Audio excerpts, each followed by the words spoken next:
네, 안녕하세요. 경기도 공익활동가들을 위한 공익활동가 디지털 역량 강화 교육의 첫 번째 시간을 진행하게 된 비영리 IT 지원센터의 정지훈이라고 합니다. 반갑습니다. 네, 이른 아침부터 교육에 참여하시는 많은 분들이 계실 거라 생각이 드는데요. 우리 좀 여러 가지 인사이트를 드리고 도움이 될 수 있는 정보를 제공해 드리는 그런 교육이 되기를 바랍니다. 예, 현장에서 좀 뵙고 진행했으면 더 좋았을 것 같은데 그래도 온라인으로는 아마 이렇게 뵙고 진행할 수 있게 되어서 다행이라 생각하고요. 네, 질문 사항 같은 것들이 있으시면은 이제 채팅창에 남겨주시면 제가 이제 진행하다가 좀 답변을 드리거나 또는 뭐 첫 번째 시간 마무리하거나 또는 그 쉬는 시간 이후에 시작할 때 제가 한번 갈무리를 해서 그 질문에 대해서 답을 드리거나 하도록 하겠습니다. 네, 사전에 이제 저희가 교육 진행하는 자료는 공유가 되었을 텐데요. 오늘 교육은 뭐 시간이 2시간 정도 남으시기 때문에 첫 번째 시간은 뭔가 기술적인 내용을 가지고 막 많이 설명드리기보다는 사실은 이제 못해서 못하는 건 저는 없다고 생각이 들어요. 오히려 이제 새로운 것들이 어떤 것들이 있고 어떤 것들을 활용해 볼 수 있는지를 잘 모르셔서 또 어떻게 활용하는 사례는 뭐가 있는지 이런 것들에 대해서 정보가 좀 없으시기 때문에 못하시는 경우가 오히려 더 많으실 거라 생각이 들어서 최대한 이제 이런 분야에서는 이런 걸 활용해 볼 수 있다라는 것들을 저희가 그래도 특히나 공익단체들한테 도움이 될 수 있는 기술들 여러 가지 온라인 디지털 도구들을 소개해드리는 형태로 내용을 준비했고요. 사전에 배포해드린 교육 자료에 관련된 링크들이나 이런 게 다 포함되어 있으니까 그런 내용들을 확인해 보시면 차후에도 그 자료를 가지고 여러분들께서 확인해 보시면서 그 선생님들께서 속해 계신 단체에 맞게 그런 것들을 활용해 보실 수 있을 거라고 생각을 합니다. 그럼 그래서 오늘 첫 시간이니까요. 좀 부담 없이 들어주시면 감사하겠습니다. 오늘 첫 번째 시간의 주제는 디지털 시대를 저희가 살아가고 있는데 이 디지털 시대에서 공익단체들의 디지털 전환은 어떻게 할 것인가에서의 범위 내에서 여러 가지 다양한 디지털 도구를 활용해서 조금 더 우리 공익단체들이 좀 더 스마트하게 일하는 방법은 어떤 것들이 있을까, 그리고 왜 그렇게 해야 되는가에 대해서 말씀을 드리려고 합니다. 네, 우선 제가 속해 있는 저희 단체 비영리 IT 지원센터에 대해서 간단하게 소개해 드리면요.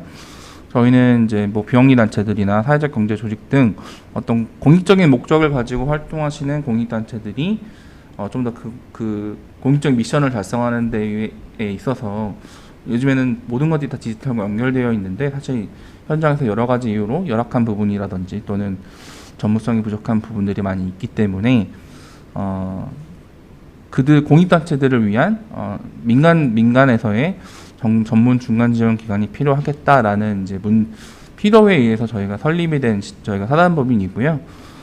특히 이제 2015년부터는 이제 비영리 단체들을 위한 IT 지원 플랫폼 글로벌 플랫폼인 테크숲의 국내 서비스를 런칭을 해서 테크숲 코리아를 2015년부터 저희가 운영을 하고 있고, 그밖에 이제 공익단체들을 위한 IT 인프라를 기기 업무용 PC 같은 것들을 지원해드리는 체험 IT, 나눔 IT 프로그램들을 운영하고 있고요. 또 이제 오늘 진행하는 것과 유사하게 저희도 이제 공익단체 활동가들의 어떤 디지털 역량을 또 강화시키는 작업이 필요하다고 판단이 돼서 시민기술 아카데미라는 교육 프로그램을 운영하고 있고요. 또 이제 사실은 되게 다양한 정보들이 많이 있는데 어떤 것들을 참고하면 좋을지, 어떤 것들이 공익단체들한테 유용할지에 대해서 이제 사실은 오히려 너무 정보가 많으니까 그걸 찾아보기 어려운 상황이 있더라고요. 그래서 이제 저희가 그런 것들을 정말 도움이 되는 디지털 관련 정보들을 모아서 제공해드리는 사이다라고 하는 사이트를 운영하고 있어서 거기서 이제 저희가 여러 가지 다양한 교육 콘텐츠라든지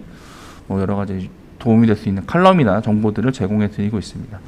그리고 아울러서 요즘에 이제는 많이 이제 확산되고 있어서 많이 관심도를 갖고 있는 디지털 사회혁신에 관련된 연구 및 확산 활동을 저희가 진행을 해오고 있습니다.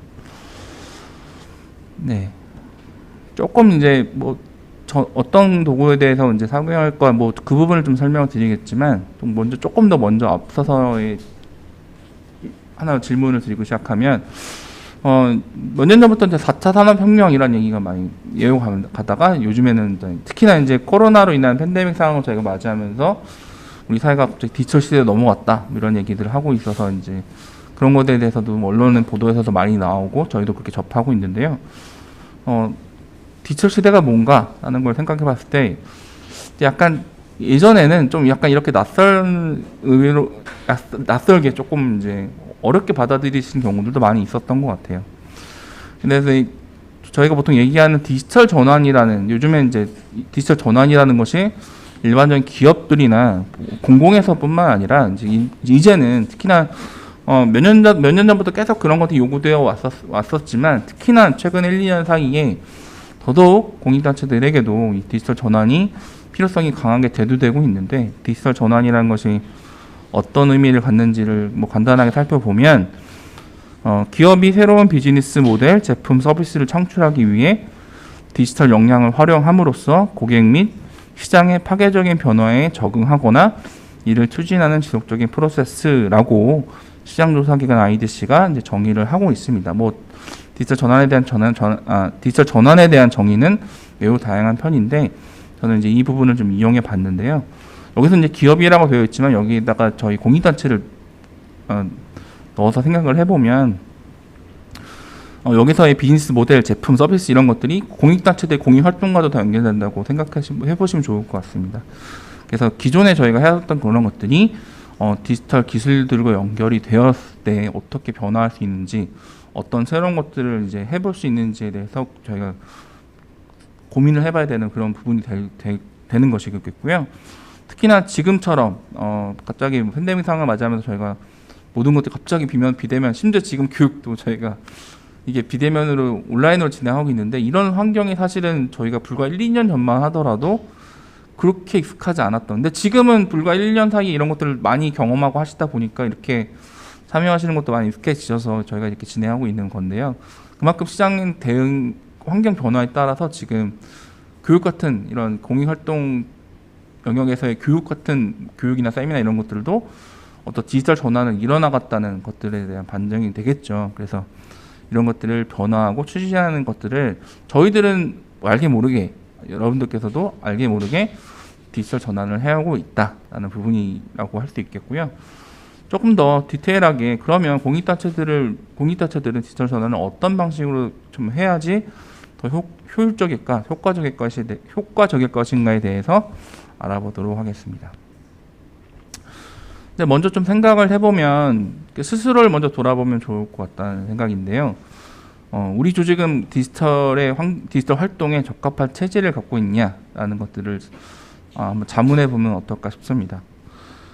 요즘에 막 언론 보도 같은 거 보면 가장 많이 나오는 얘기가 특히 AI, 인공지능 많이 나오고 빅데이터 나오고요. 국가 단위 산업에서도 빅데이터 관련 사업들을 막 어마어마한 규모로 벌이고 있죠. 저희가 이제 그러면서 여러 가지 이제 공익활동 영역 내에서도 보면 인공지능이라든지 빅데이터라든지 이런 문구가 들어간 여러 가지 사업들이 많이 나오고 있는 것들을 확인해 볼 수 있습니다. 그런데 과연 물론 이제 미래에서 지금도 그렇고 앞으로의 다가올 미래에서도 AI라든지 빅데이터 활용한 이런 부분은 필수적으로 저희가 필수적인 것이 될 거라고 이해를 하고 있는데 과연 우리는 공익단체들은 우리가 인공지능이라든지 빅데이터를 활용한 여러 분석 기법이나 마케팅이나 이런 것들을 할 준비가 잘 되어 있는지 이런 것들을 생각해 봐야 될 것 같은데요. 사실 인공지능이나 빅데이터나 보면 당장 어떤 기술을 딱 적용하면 우리가 바로 이용할 수 있을 거다라는 생각을 하기 쉽지만 사실은 그런 것들을 잘 구현해 가기 위해서 우리 공익 활동에 맞춰서 이용하기 위해서는 우리 특히나 이제 요즘에 데이터가 미래 산업의 원유라 이런 얘기까지를 하고 있는데 공익 활동 영역에서의 데이터들이 온전하게 잘 쌓여 있는지 그런 것들을 우리가 데이터를 잘 표준화시켜서 모아서 정제해서 우리가 가지고 있는지 그리고 그 데이터의 양들은 얼마나 되는지 이런 것들 생각해 봤을 때는 아직은 좀 다른 영역과 대결해서 생각해 보면 많이 부족한 부분들이 사실입니다. 그리고 그것에 대한 이해도도 높지 않은 부분이 좀 있는 것이 사실이고 아울러서 그것에 대해 무엇을 의미하는지를 잘 이해하는 것도 좀 어려운 부분들이 있는 것이 사실이에요. 이런 디지털 시대에서는 이제 뭐 요즘에 IoT 얘기 나오고 AI, VR, 뭐 바이오테크, 인포테크 뭐 이런 등등등의 이런 것들이 중심이 되는 산업으로 저희가 이제 디지털 시대라는 것은 넘어간 사업이 되는 것인데 그 안에서 이제 우리가 이런 것들을 이해하고 하려 그러면 그런 것들 뭐 당장 어떤 기술이 적용되는 것이 중요하다기보다는 그것이 무엇인지에 대해서 먼저 관심을 갖고 이해하고 그러면 우리들은 그것을 어떻게 준비해야 되는가에 대해서 먼저 좀 고민을 해보는 필요가 있을 것 같습니다. 요즘에 뭐 뉴스, 그 매체나 이런 것들 보면 되게 많이 나오는 단어 중에 하나가 메타버스입니다. 사실 저도 메타버스를 특히 이제 팬데믹 상황 맞이하면서 뭔가 비대면 환경들이 막 확대되고 막 하다 보니까 더더욱이나 메타버스 강조되고 있고 페이스북 같은 기업은 몇 년 안에 페이스북은 메타버스 기업으로 다 전환될 거다 이런 얘기를 창립자인 마크 주커버그가 직접 얘기할 정도로 메타버스가 되게 화두인 부분이 있는데요. 사실 뭐 솔직하게 말씀드리면 저도 메타버스에 대해서 그렇게까지 엄청나게 관심을 갖고 있지는 사실 않았었어요. 이렇게 흐름이 가는구나 정도로만 이해하고 있다가 조금 약간 뭐 민망한 얘기긴 하지만 제가 그 우리나라 케이팝 이런 부분을 되게 좋아하거든요. 그러니까 팬으로서 좋아하는 것도 있지만 우리나라 케이팝 산업이 막 돌아가는 이런 부분에 대해서 좀 재밌게 관심 있게 보는 편인데 최근에 이제 SM 엔터테인먼트에서 데뷔한 그 에스파라고 하는 걸그룹이 있습니다. 근데 뭐 노래도 좋고 외모도 뛰어나고 춤도 잘 추고 하니까 그런 것도 좋은 것도 있었는데 재밌었던 거는 에스파가 보기 사진에 보시는 것처럼 4명의 멤버로 구성되어 있지만 실제로 프로필상에는 여기는 8명의 멤버로 구성되어 있는 그룹이에요. 근데 왜 그러냐면 얘네들이 뭔가 세계관이라는 걸 갖고 있거든요. 요즘 멀티버스 이런 얘기들을 하고 있는데 세계관을 갖고 있는 부분에서 각각의 멤버들에게 대응되는 또 다른 이제 가상의 멤버들이 또 존재하는 거죠. 그게 일종의 메타버스라는 세계관 영역으로 오게 된다라는 거를 이제 저도 이제 약간 관심 생기니까 뭐 어떻게 이 친구들이 데뷔를 했고 어떤 활동을 하고 있는지를 자료를 찾아보니까 그런 컨셉을 갖고 그런 세계 갖고 적용해 하고 있다. 살짝 좀 유치할 수도 있는데 뭔가 그런 버전으로 이렇게 활동하고 그 관련된 콘텐츠들도 마구 이제 생산해내는 것들을 보고 저런 것들이 이제 메타버스를 활용해서 나오는 일이 되겠구나라는 생각이 들어서 그 이후에서야 저도 조금 뒤늦었지만 조금 메타버스에 관심을 갖고 저도 보고 있는데요.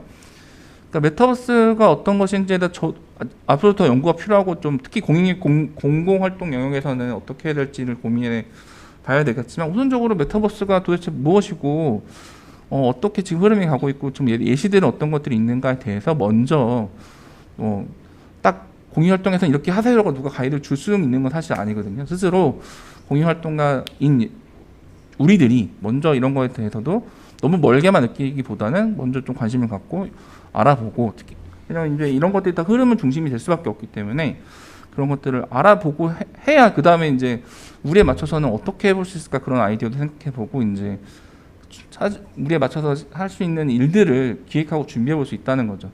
그러니까 뭐 4차 산업혁명이 이끄는 디지털 시대든 하면서 여러 가지 뭐 빅데이터, AI 막 얘기들은 나오고 있지만 이것을 온전히 잘 활용하기 위해서는 이게 무엇이고 어떤 것이고 어떤 것들을 해볼 수 있고 기획돼 볼 수 있고 어떤 사례가 있고 또 그걸 위해는 어떤 준비가 필요하고 우리에 맞춰서는 어떻게 적용해 볼 수 있을까에 대해서 우리 스스로가 먼저 사실은 이런 어려운 조금 이제 어렵고 낯선 영역이죠. 이런 것들에 대해서는 전문성이 부족하거나 뭐 그런 나는 등등등의 이유로 조금 외면하거나 조금 잘 이제 대면에서 이렇게 직접 이거를 실행해 본다는 거에 대해서 조금 이제 약간 수동적인 입장이 될 수 있는 경우들이 많이 있는데 오히려 더 이런 디지털 시대를 맞이하는 과정에서 오히려 공익활동 영역에서는 많은 기회가 될 수도 있거든요. 그래서 기회가 될 수도 있지만 또 그만큼 또 위기가 될 수 있다는 것.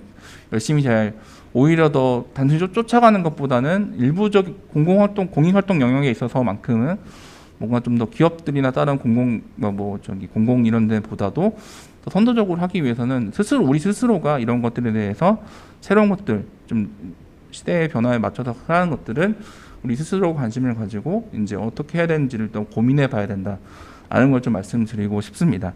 뭐 예를 들면 요즘에 비대면 막 하는 것이 단순히 얼굴만 화상으로만 보는 것들이 조금 좀 질리고 좀 재미가 없고 하다 보니까 요즘에는 아까 메타버스 같은 개념을 말씀드린 게 요즘에 적용하는 것들이 이제 게더타운 같은 등등등의 이것도 비대면 일종 화상회의 같은 것들인데 온라인 상에서 가상의 이제 공간들을 만들어 놓는 거예요. 그래서 다니면서 여기 가서는 어떤 사람들이랑 회의하고 저기 가서는 어떤 사람이랑 미팅하고 여기서는 내가 업무 보고 누가 봐도 그러니까 그런 가상의 공간들을 이제 만들어 놓은 것들인데 뭐 게더타운이라는 것 이외에도 많은 것들이 또 이제 좀 계속 나오고 있는 과정입니다. 그래서 지금 상황 코로나로 인한 이런 상황들이 어떻게 언제까지 이렇게 계속 이어질지는 저희가 아무도 가늠을 못하는 상황이잖아요.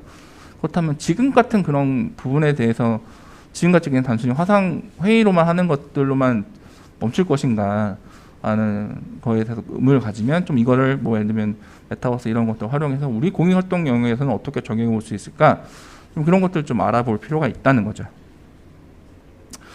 그러니까 기술이라는 거는 사실 뭐 새로운 거 디지털 시대가 이런 거 얘기할 때 기술에 관련해서는 뭐가 중요하다, 뭐 AI가 중요하다, 뭐 VR 뭐 기술이 중요하다, 빅데이터 중요하다 다 이게 나오지만 결국에는 기술이라는 건 결국엔 보조적인 존재라고 저는 생각을 하고요. 중요한 건 사람이 그런 기술과 어떻게 공존해야 되는 것인가라는 것이 좀 더 우선 그것이 정말 오히려 디지털 시대에서는 더 중요한 사항이 될 것이고 특히나 그런 부분에 있어서를 생각해 보면 이런 공익 활동의 영역에서 더 이런 부분과 더 접목시킬 수 있는 영역들이 더 많아질 거다라고 생각을 하고 그만큼 저희가 더 많이 고민하고 더 이제 연구를 해봐야 되는 그런 시대로 넘어가고 있다라고 생각을 저는 하고 있고요. 여러분들께서도 그렇게 이해해 주시면 좋을 것 같습니다. 네, 그래서 예전에는 뭐 비영리 활동 뭐 그러면 단순히 이제 뭐 일반적인 보편적인 시민 활동 영역으로만 저희가 이해했었지만 요즘에 몇 년 사이부터는 비영리 영역도 되게 다변화되어 되어가고 있고요. 그것에 맞춰서는 뭐 이제 서울시 NPO 지원센터하고 다음 세대 재단이 몇 년 전부터 계속 지속적으로 운영해오고 있는 사업 중에 하나가 이제 비영리 스타트업이라는 사업입니다. 그러니까 비영리 스타트업 같은 것들을 보면 비영리와 스타트업 이게 뭔가 매칭이 잘 안 되는 그런 두 개의 단어 같은데 같이 연결돼서 어떤 비영리의 어떤 모델이 스타트업의 어떤 사업 모델로도 연결될 수 있고 이런 것들이 지금 좋은 사례들이 많이 나오고 있고요. 특히나 많은 부분들을 살펴보면 이런 디지털 기술적인 것들 접목해서 활동하는 그런 부분들을 많이 찾아보고 되게 재미나는 것들을 많이 찾아볼 수 있습니다. 개인적으로 재밌었던 거는 동물 관련된 이런 활동을 하는 그런 스타트업이었는데 그 사람에게 지문이 있듯이 이제 그 반려동물 강아지들에게는 이제 비문이라는 거 코에 이제 그 고유의 어떤 그런 문양이 있는데 유기견 같은 것들 발생하고 이랬을 때 그 비문을 가지고 비문을 등록해 놓고 그걸 기반으로 이제 그걸 찾아내는 이런 그런 기술을 개발해서 이제 하는 곳들도 있었고요. 또 이제 청각장애 같은 것들을 도와주는 것도 이제 디지털 빅데이터와 디지털 기술을 접목시켜 가지고 청각장애인들을 도와주는 그런 기술을 개발해서 서비스하는 이런 비영리 스타트업도 저희가 좀 관심 있게 봤었던 그런 사례였었습니다. 그래서 무엇보다 디지털 전환하기 위해서는 저도 좀 그런 질문 많이 받는데 우리 단체가 어떤 걸 해보려고 그러는데 업무 스마트워크도 도입하고 뭐 해보려고 그러는데 어떤 어떤 서비스를 적용하면 좋을까요? 뭐 어떤 시스템을 도입하면 좋을까요? 이런 질문들을 간혹 받거든요. 그런데 먼저 그에 앞서서 결국엔 기술은 기술일 뿐이어서 더 좋은 기술이 나오면 시스템이 언제든지 변경할 수도 있는 그런 부분이 있고요. 무엇보다 그런 것들을 적용하는 것에 대해서 우리 단체 조직을 어떻게 디지털 친화적인 조직으로 만들 것인지에 대해서 고민을 해보는 것이 사실 좀 더 선행되어야 될 거라고 말씀을 드릴 수 있겠습니다.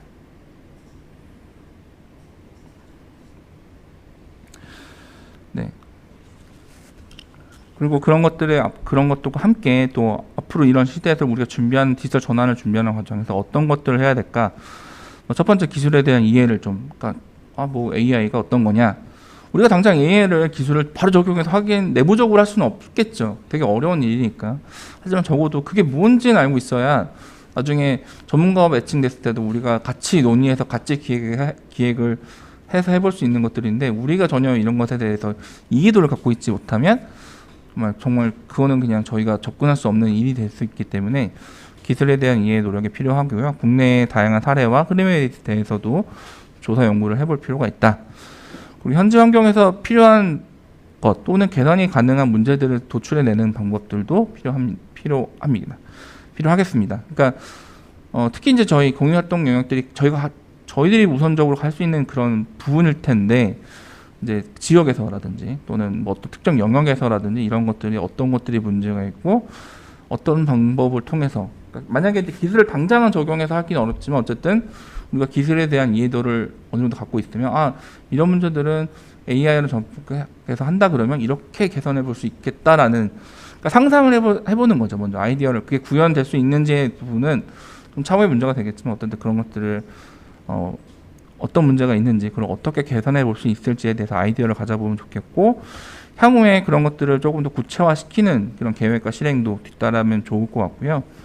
그리고 그것을 위한 여러 가지 필요한 재원들을 확보하는 방법들을 구현해내는 그런 방법들을 찾아보는 것도 필요할 것이고 또 크든 작든 어떤 것들 활동을 통해서 어떤 경험치가 쌓이고 어떤 임팩트, 사회적 가치가 만들어서 소셜 임팩트 같은 것들이 만들어졌다 그러면 그것을 적극적으로 공유해서 다른 공익단체들 또는 뭐 다른 영역에 있는 기업이나 뭐 공공들도 그것을 참고해서 더 확장시키고 더 이제 새로운 모델로 만들어 나갈 수 있도록 적극적으로 공유하는 그런 이제 후속적인 활동들도 향후에는 필요할 것으로 생각을 하고 있습니다. 자, 앞서서 이제 디지털 친화적인 조직을 만들어야 된다 이렇게 말씀을 드렸는데 이제 그런 부분에 있어서 먼저 이제 요구되어지는 것들이 다양한 영역이 있지만 저는 우선적으로 말씀드리는 거는 조직에서 일하는 방식을 바꿔야 된다. 기존에서 되게 약간 수직적이었거나 또는 효율적인 업무 협업 구조가 되어 있지 않고 정보가 중앙으로 모여지지 않는 이런 보통 구조가 많이 있는데 그것을 개선해 나가기 위한 방법으로서 이제 업무 협업 시스템 이런 것들을 도입해서 저희가 보통 소위 말하는 스마트 워크라는 것들을 도입해서 저희가 적용해 보게 되는 건데요.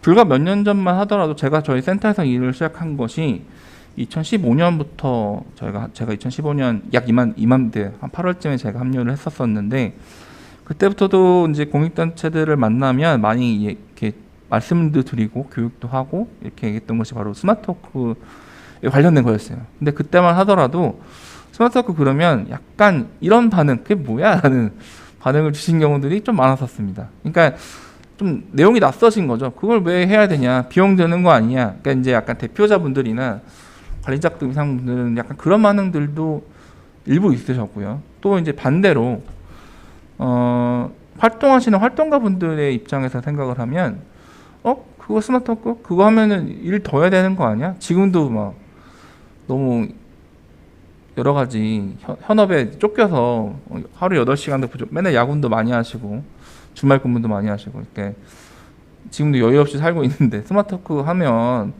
시도 때도 없이 일해야 되는 거 아니야 라는 그러니까 물론 다는 아니시고요. 일부지만 약간 그런 식으로 해서 부정적인 생각을 가지시고 좀 방어적이 되시는 경우들도 뭐 만난 적이 여러 있었습니다. 그런데 그 사이에 몇 년 동안 시간이 흐르면서 그런 기조들이 많이 바뀌어 나가는 것들이 있었어요. 사진에 보시는 것이 이제 서울시 NPO 지원센터에서 매년 이제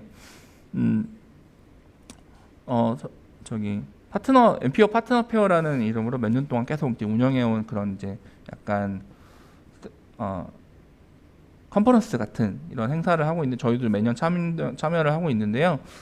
그 NPO 파트너 페어의 한 프로그램 중에 하나가 이제 여러 가지 주제를 가지고 워크숍을 진행하게 됩니다. 저희도 작년 같은 경우에는 이제 코로나 때문에 갑자기 온라인으로 전환되다 보니까 오프라인에다 진행을 못했는데 그 앞까지는 4년 동안 같은 주제로만 진행을 했었어요. 사실은 2019년 같은 경우에 주제를 좀 변경해볼까 생각을 해서 제출했었다가 참여하시는 분들의 니즈가 스마트워크에 관련된 니즈가 되게 높으신 것이 확인이 돼서 주최 측에서 이제 요청을 하셔가지고 주제를 다시 또 스마트워크로 변경해서 진행했었는데 되게 빨리 마감도 되시고 또 실제 현장에서 이제 참여하시는 분들도 하다 보면 뭐 질문도 하고 하시는데 불과 몇 년 사이에 어떤 참가자분들의 어떤 관심도도 되게 높아졌다는 걸 제가 많이 느낄 수 있었고 또 그리고 질문하시는 그런 수준들도 초기에는 뭐 그냥 간단한 질문 정도여서 제가 뭐 바로 응대해드리는 수준이었지만 나중에는 이제 일부 질문 같은 경우에 이미 충분히 활용하고 계신데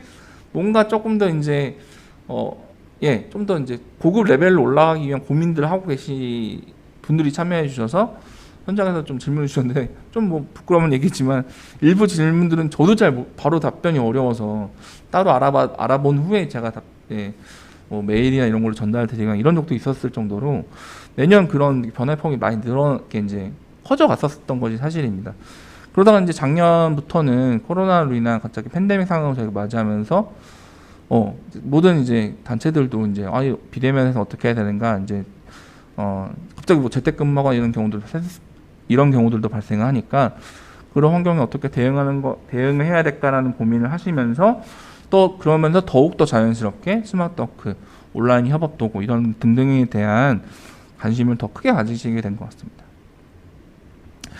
작년 연말에 저희가 이제 사실은 저희가 원래 아까 제가 말씀드렸던 시민기술 아카데미라는 저희 센터가 보통 진행했던 교육은 사실 소수 인원으로 실습 중심을 많이 했었던, 그래서 바로 좀 실무에서 적용해 볼 수 있는 약간 그런 이제 저희는 적정 IT 기술이라 보통 얘기하는데 그런 거 중심으로 저희는 해왔다가 온라인 상황이 계속 지속되니까 교육을 진행을 못했던 부분이 있었어요. 그러다가 너무 그냥 마무리를 못하고 넘어간 게 너무 아쉽다라고 생각이 들어서 당시에 이제 여러 가지 온라인 협업 도구들에 관심도 높았던 상황이어서 뭐 슬랙이라든지 뭐 잔디라든지 또 요즘 많이 이제 관심 갖고 있는 노션이라던가 또 마이크로소프트 365 같은 것들을 적용해서 잘 활용하고 계신 단체들의 사례를 공유해 보면 되게 좋을 것 같다라는 생각에 저희가 이제 작년 연말에 12월 28일 날 비영리 단체 온라인 협업 도구 사례 공유 세미나를 진행했었는데요. 사실 저희가 그냥 간단한 사례만 그냥 공유하고 정리하려고 했었어요. 그래서 원래 계획은 한 2시간 정도로 마무리하려고 했었는데 이날 발표를 준비해 오셨던 분들께서도 되게 자료를 너무 잘 정리해서 오신 데다가 사례들을 다 얘기하시다 보니까 시간대도 막 늘어났는데 원래는 제가 진행했었기 때문에 사실 좀 정리하고 하고 했어야 되는데 내용도 좋고 또 저희 이 세미나에 사전으로 신청하셨던 분들이 저희는 처음엔 30명 정도 이렇게 접수를 받으려고 했는데 막 엄청나게 많이 하셔가지고 접수만 거의 한 90명 넘게 하셨고 실제로 현장에 당일날 이제 참여하셨던 분들이 60분이 넘으셨었는데 시간이 그래서 결국에는 3시간이 넘어갔었어요. 근데 그럼에도 불구하고 끝까지 이제 들으셨던 분들이 50명 넘게 계셔가지고 그만큼 이 공익 활동 영역에서도 이렇게 단체가 다른 데서는 어떻게 하고 있는지 우리는 어떻게 해야 되는지에 대한 고민을 하고 계시는 곳들이 정말 많으시구나라는 것을 뭐 그냥 머리로 이해하고 있다가 이날 특히나 좀 많이 체감이 느꼈었던 부분이 있었고요. 이날 발표하셨던 모든 발표자분들이 공통적으로 얘기하셨던 부분은 뭐냐면 기술은 사실 보조적인 것이다. 뭐 물론 이제 이것을 사용하다가 또 새로운 것을 바꾸려고 그러면 약간의 이제 시간도 들이고 이제 기회비용도 발생하기 마련이지만 그것에 앞서서 먼저 중요한 것은 이런 것들을 적절히 잘 활용할 수 있는 내부적인 조직 문화 이런 것들을 먼저 갖춰 놓는 것이 선행되어야 어떤 것들을 적용하더라도 좀 원활하게 적용할 수 있고 잘 활용할 수 있었다라는 사례를 공유해 주셨었고요. 그런 부분을 그날 인사이트로도 많이 강조를 드렸던 부분이 있었습니다. 아까 방금 말씀드린 것처럼 이제 스마트워크 그러면 예전에는 좀 이렇게 더 일해야 되는 거 아니야? 더 뭐 지금도 막 바빠 죽겠는데 더 일해야 되는 거 아니야라고 이제 생각하시는 경우들이 있었다고 말씀드렸는데요. 스마트워크라는 것은 이제 물론 뭔가 새로운 거 적용하다 보면 이제 생산성이라는 게 높아지기 나름이고 하다 보니 이제 일을 더 많이 할 수도 있겠죠. 이 부분 그런 것들이 뭐 아예 없을 거라고 말씀드리기 어렵지만 본질적인 목적을 생각을 해보면 일을 정말 스마트하게 하자라는 의미인 거지 더 열심히 하자는 의미는 아닌. 이미 우리가 충분히 열심히 하고 있다라는 것을 전제해 놓고 생각을 해보면 그렇다면 좀 더 효율적으로 일해보자, 스마트하게 일하자라는 취지가 되는 거고요. 이런 것들이 어떤 의미가 있느냐면 기존에 만약에 저희가 하루에 8시간을 들여서 일을 해야 되는 어떤 일들이 있는데 효과적인 시스템을 도입해서 생산성도 높이고 업무 협업을 원활하게 하는 과정을 통해서 불필요한 이제 로스를 줄임으로써 하루에 8시간을 들여서 해야 되는 일들을 하루 6시간 정도로 일을 할 수 있다. 만약에 가정을 한다 그러면 우리는 하루에 2시간에 뭔가 새로운 시간을 마련하게 되는 거죠. 그렇다 그러면 첫 번째 뭐 불필요한 야근을 하지 않아도 되기도 하고요. 또 두 번째로는 아까 앞선에서 제가 디지털 시대로 전환하기 공익단체들이 디지털 시대에 디지털 전환을 잘하기 위해서 고민해야 되는 것들을 말씀을 드렸는데, 사실 그게 갑자기 그냥 우리는 어떻게 해야 될까 고민을 한다고 해서 바로바로 그 답들이 떠오르는 것은 아니거든요. 또 관련해서 자료도 찾아봐야 되고 약간 공부도 할 필요들이 있는데, 그러기 위해서는 사실 순수하게 물리적인 시간이 필요한 게 사실입니다. 근데 평소 때 저희 모습을 생각을 해보면 항상 좀 여러 가지 일들이 바쁘다 보니까 뭔가 새로운 것을 연구하고 고민하고 여기에 이런 것들을 위해서 시간을 더 들이는 것이 되게 어려웠던 것이 사실이에요. 근데 조금이라도 하루에 아까 저는 2시간 이렇게 말씀드렸지만 2시간까지는 아니더라도 하더라도 하루에 적어도 30-40분씩 1시간이라도 우리가 새로운 그런 어떤 창의적인 활동을 위한 기획이나 이런 것들을 위한 시간을 가질 수 있다 그러면 향후에 이제 그런 것들 준비하는 데 도움이 될 것이고요. 또 세 번째로는 저도 살짝 한번 그랬던 적이 있었는데, 사실 많은 분들 살펴보면 되게 번아웃 되시는 경우들도 되게 많으세요. 여러 이제 공익 활동을 많이 하시다 보면 건강도 해치시는 경우도 있으신데, 사실 건강이 진짜 중요하죠. 그러니까 이제 불필요하게 많이 힘들어서 하는 일보다 좀 더 효율적으로 일을 하면 그 시간을 통해서 나 스스로도 챙길 수 있고 가족과의 어떤 이런 것도 챙길 수 있어서 좀 더 지속 가능한 공익 활동을 진행해 나갈 수 있는 기반이 되기도 한다고 생각을 합니다. 그렇기 때문에 더더욱이나 지금 우리가 하는 방식에서 좀 비효율적인 부분들을 최대한 덜어내고 효율적인 방법을 통해서 이제 생산성도 높이면서 성과도 그대로 유지 또는 그 이상의 성과를 내는 이런 방식을 적용하는 것은 이제 더더욱이나 이제 저희에게 공익활동 영역에서는 더더욱 필요한 부분이라고 생각을 합니다.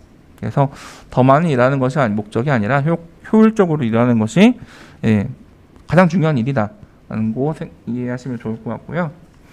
그런 부분에서 저희 공익활동 영역에서는 어떤 것들을 좀 이용해 볼 수 있는지를 여러 영역에서 제가 좀 설명을 드리도록 하겠습니다. 몇 가지 상황을 제가 더 말씀드려 볼게요. 저도 사실 다 경험해 봤었던 것들인데, 전국민 해외에 위치한 2천여 개 협력 거래처 현황을 며칠 내로 파악을 해야 되고 분석자를 만들어야 되는 상황이 생겼어요. 그리고 심지어 그거를 일회성은 끝이는 것이 아니라 매월 자료를 업데이트 해줘야 된다 상황이 생겼습니다. 예전 같았으면은 자료 취합을 이제 엑셀로 한다 그러면 제가 엑셀 양식을 만들고 거래처들한테 2천여 개 거래처들한테 단체 메일을 다 보내서 메일을 보내겠죠. 그러면 그쪽에서는 받은 다음에 그 자료를 입력한 다음에 다시 저한테 보내면 저는 메일을 2천여 개를 열어봐야 되는 상황이 생깁니다. 꼭 그걸 다 열어본 다음에 개별적으로 다 동일한 이제 파일인데 다 열어보고 나서 자료를 다 개인 별도로 다 취합해야 되는 해야 되는 그런 어마무시한 이제 소위 말하는 이제 노가다스러운 일들을 해야 되는 부분이죠. 근데 예전에는 사실 그랬었어요. 아마 요즘에는 이렇게 일하시는 분은 없으실 거라 생각합니다. 좀 더 이렇게 공용 구글 문서라든 이런 거 활용해서 좀 더 효율적으로 일하시는 방법을 아마 하실 거라 생각이 드는데, 이게 그렇게 해야 아까 제가 말씀드린 대로 약간 그런 이제 단순 반복적인 작업을 해야 되는 일들을 그냥 했어야 되는 것이 얼마 되지 않았어요. 불과 몇 년 전만 하더라도 그렇게 그냥 일을 하는 경우들이 훨씬 더 많았었습니다. 저도 사실 그랬었던 경우가 있었고요. 그런 경우를 우리도 생각해 볼 수 있겠고요. 또 이런 경우도 사실 은근히 많이 있습니다. 사실은 지금 참여하시는 분들 중에서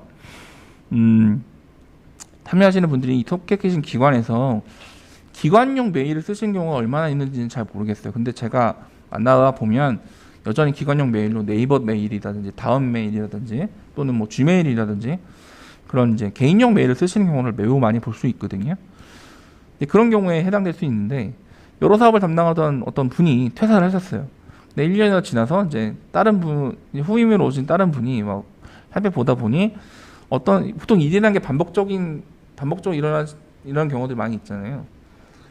갑자기 자료를 특정 업무에 관련된 이 사업에 관련된 자료를 찾고 있는데 내부적으로 업무 공용하는 외장 드라이브에 넣고 인수인계 받았던 파일 내용에 그 내용이 없어요. 확인해 보니까 그분이 이제 이메일로 내용을 주고와서 그분이 메일로 내용이 메일이 되어 있다. 그것을 확인해 볼 수 있었는데, 이제 물론 퇴사하신 이후에도 지속적으로 연락이 되고 뭐 이러면 너무 좋겠지만 그러신 경우가 아닌 경우들도 간혹 있죠. 또 모든 이별이 또 아름답지 않은 경우도 있고 뭐 그런 경우 생각해 보면 그러면 갑자기 뜬금없이 1년여가 지나서 그분한테 저기 선생님 메일에 있는 거 확인을 해달라고 말하기도 어렵고 사실 그 개인 메일을 열람할 권리도 사실 없어요. 예, 그런 경우도 있거든요. 그런 것들을 맞닥뜨리는 경우들이 저도 있었고 저도 제 경험에 대해서 말씀드리는 건데 아마 그런 유사한 경험을 가지신 분이 뭐 계실 수도 있다고 생각을 합니다. 또 업무용으로 여러분들 카카오톡 정말 많이 쓰시죠. 카카오톡 제가 얼마 전에 다른 뭐 기관에서도 약간 지금 유사한 주제로 교육을 진행한 적이 있었는데 한번 말씀을 들어보니까 저는 그래도 단톡방 정도를 단톡방이 있으신 분이 10개 이상인 분이 그렇게 많지 않겠지 라고 생각했는데 그 참여하셨던 분이 한 20분 정도 되셨는데 20분 거의 모두가 본인이 업무에 관련해서 참여하고 있는 단톡방에 10개가 다 넘어간다 이렇게 말씀하셔서 조금 저 놀라기도 했었는데 그만큼 여러 가지 형태로 업무에 관련돼서 단톡방에 엄청나게 많이 섞여 계실 거라 생각이 들어요. 혹시 근데 그런 경험이 있으신지 모르겠습니다. 가다가 실수로 단톡방을 나가버리게 된 거예요. 제가. 그러면 다시 거기 계신 누군가에게 얘기를 해가지고 나 다시 초대해달라 해서 다시 들어가게 되면 뭐 그냥 똑같이 얘기는 할 수 있겠지만 문제는 단톡방에 보면 보통 일이라는 거는 기록이 되게 중요한 거거든요.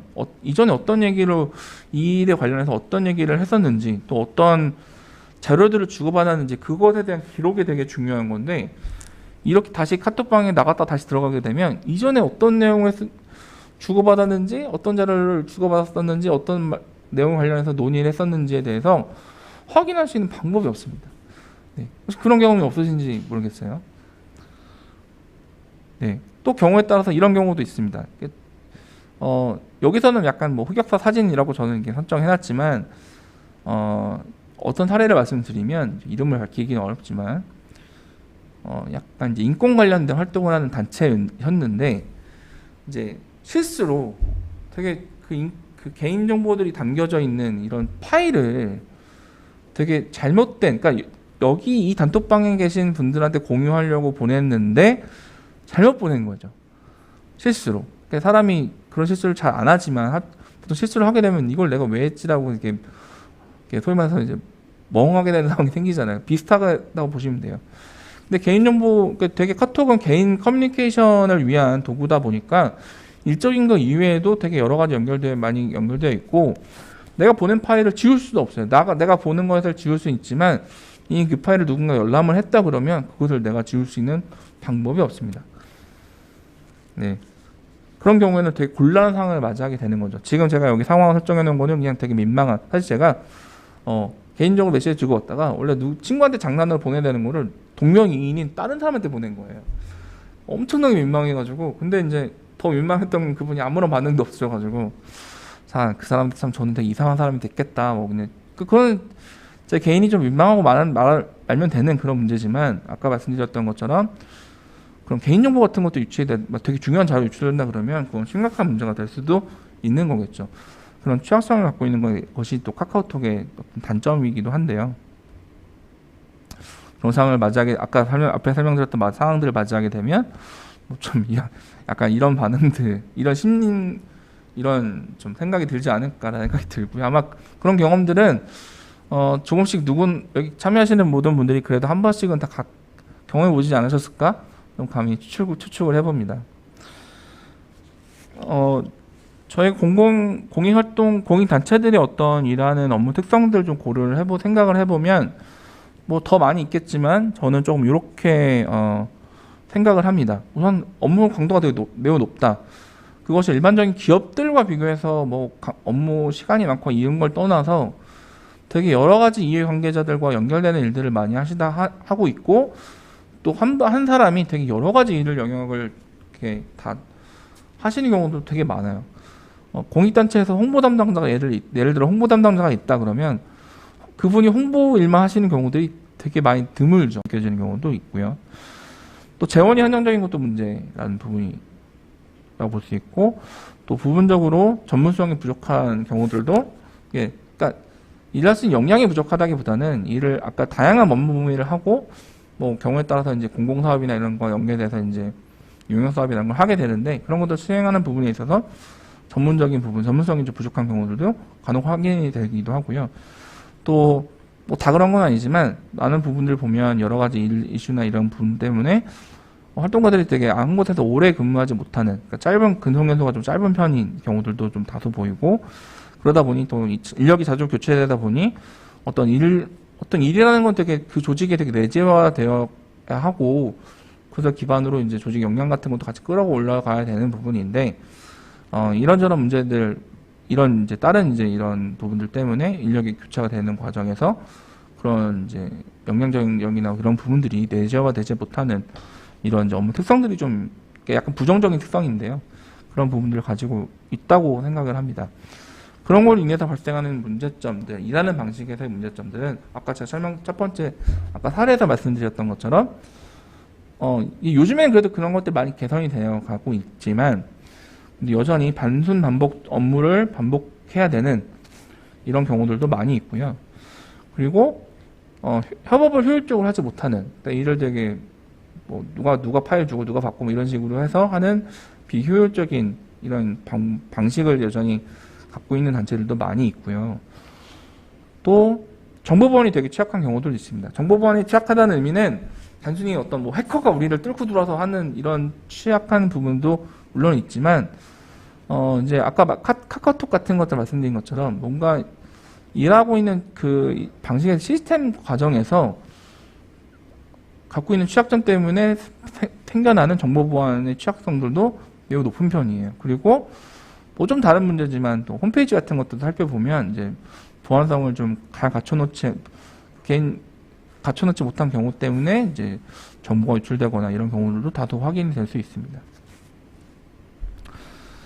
그리고 어떤 데이터라는 게 결국에는 일하는 과정을 통해서 모여지기는 하는데 그것이 표준화되어 있지 않아서 이것을 그러니까 아까 빅데이터 같은 것들은 표준화된 데이터를 잘 모아낸 이후에 어떤 기준을 가지고 그것을 가공하여서 유용할 수 있는 정보로 정보화시키는 데이터를 이제 가공해서 인포메이션으로 만들어야 되는 이런 과정이 필요한데 그런 데이터가 표준화되어 있지 않다 보니까 갖고 있더라도 데이터가 제대로 가치를 부여하지 못하거나 이런 경우들도 많이 발생을 하고 있고요.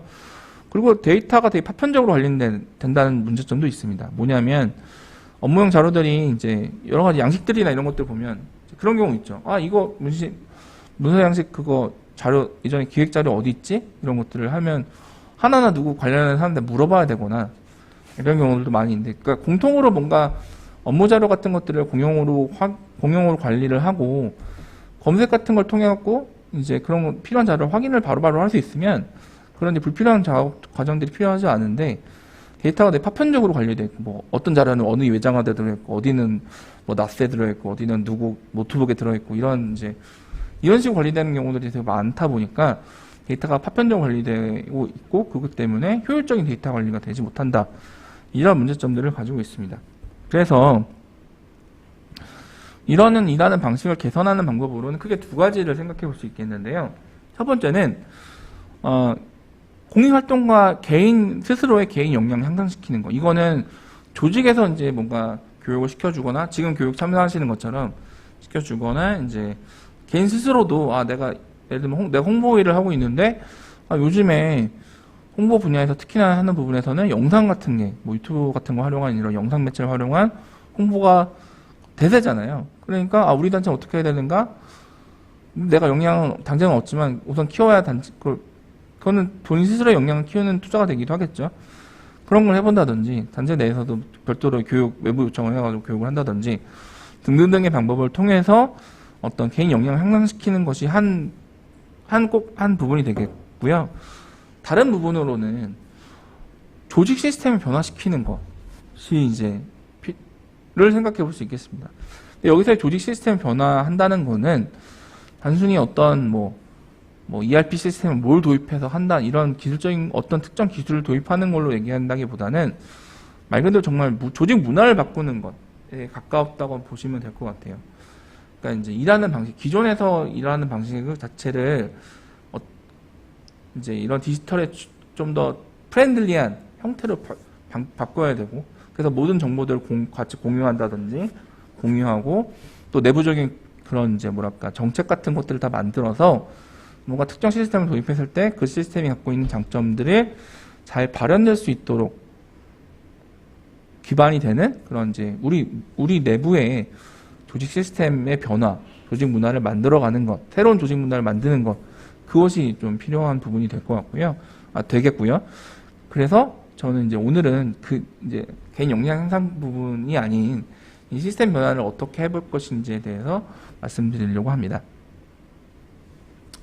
예, 이 부분만 좀 설명드리고 약간 휴식하셨다가 다음 시간 진행할 건데요.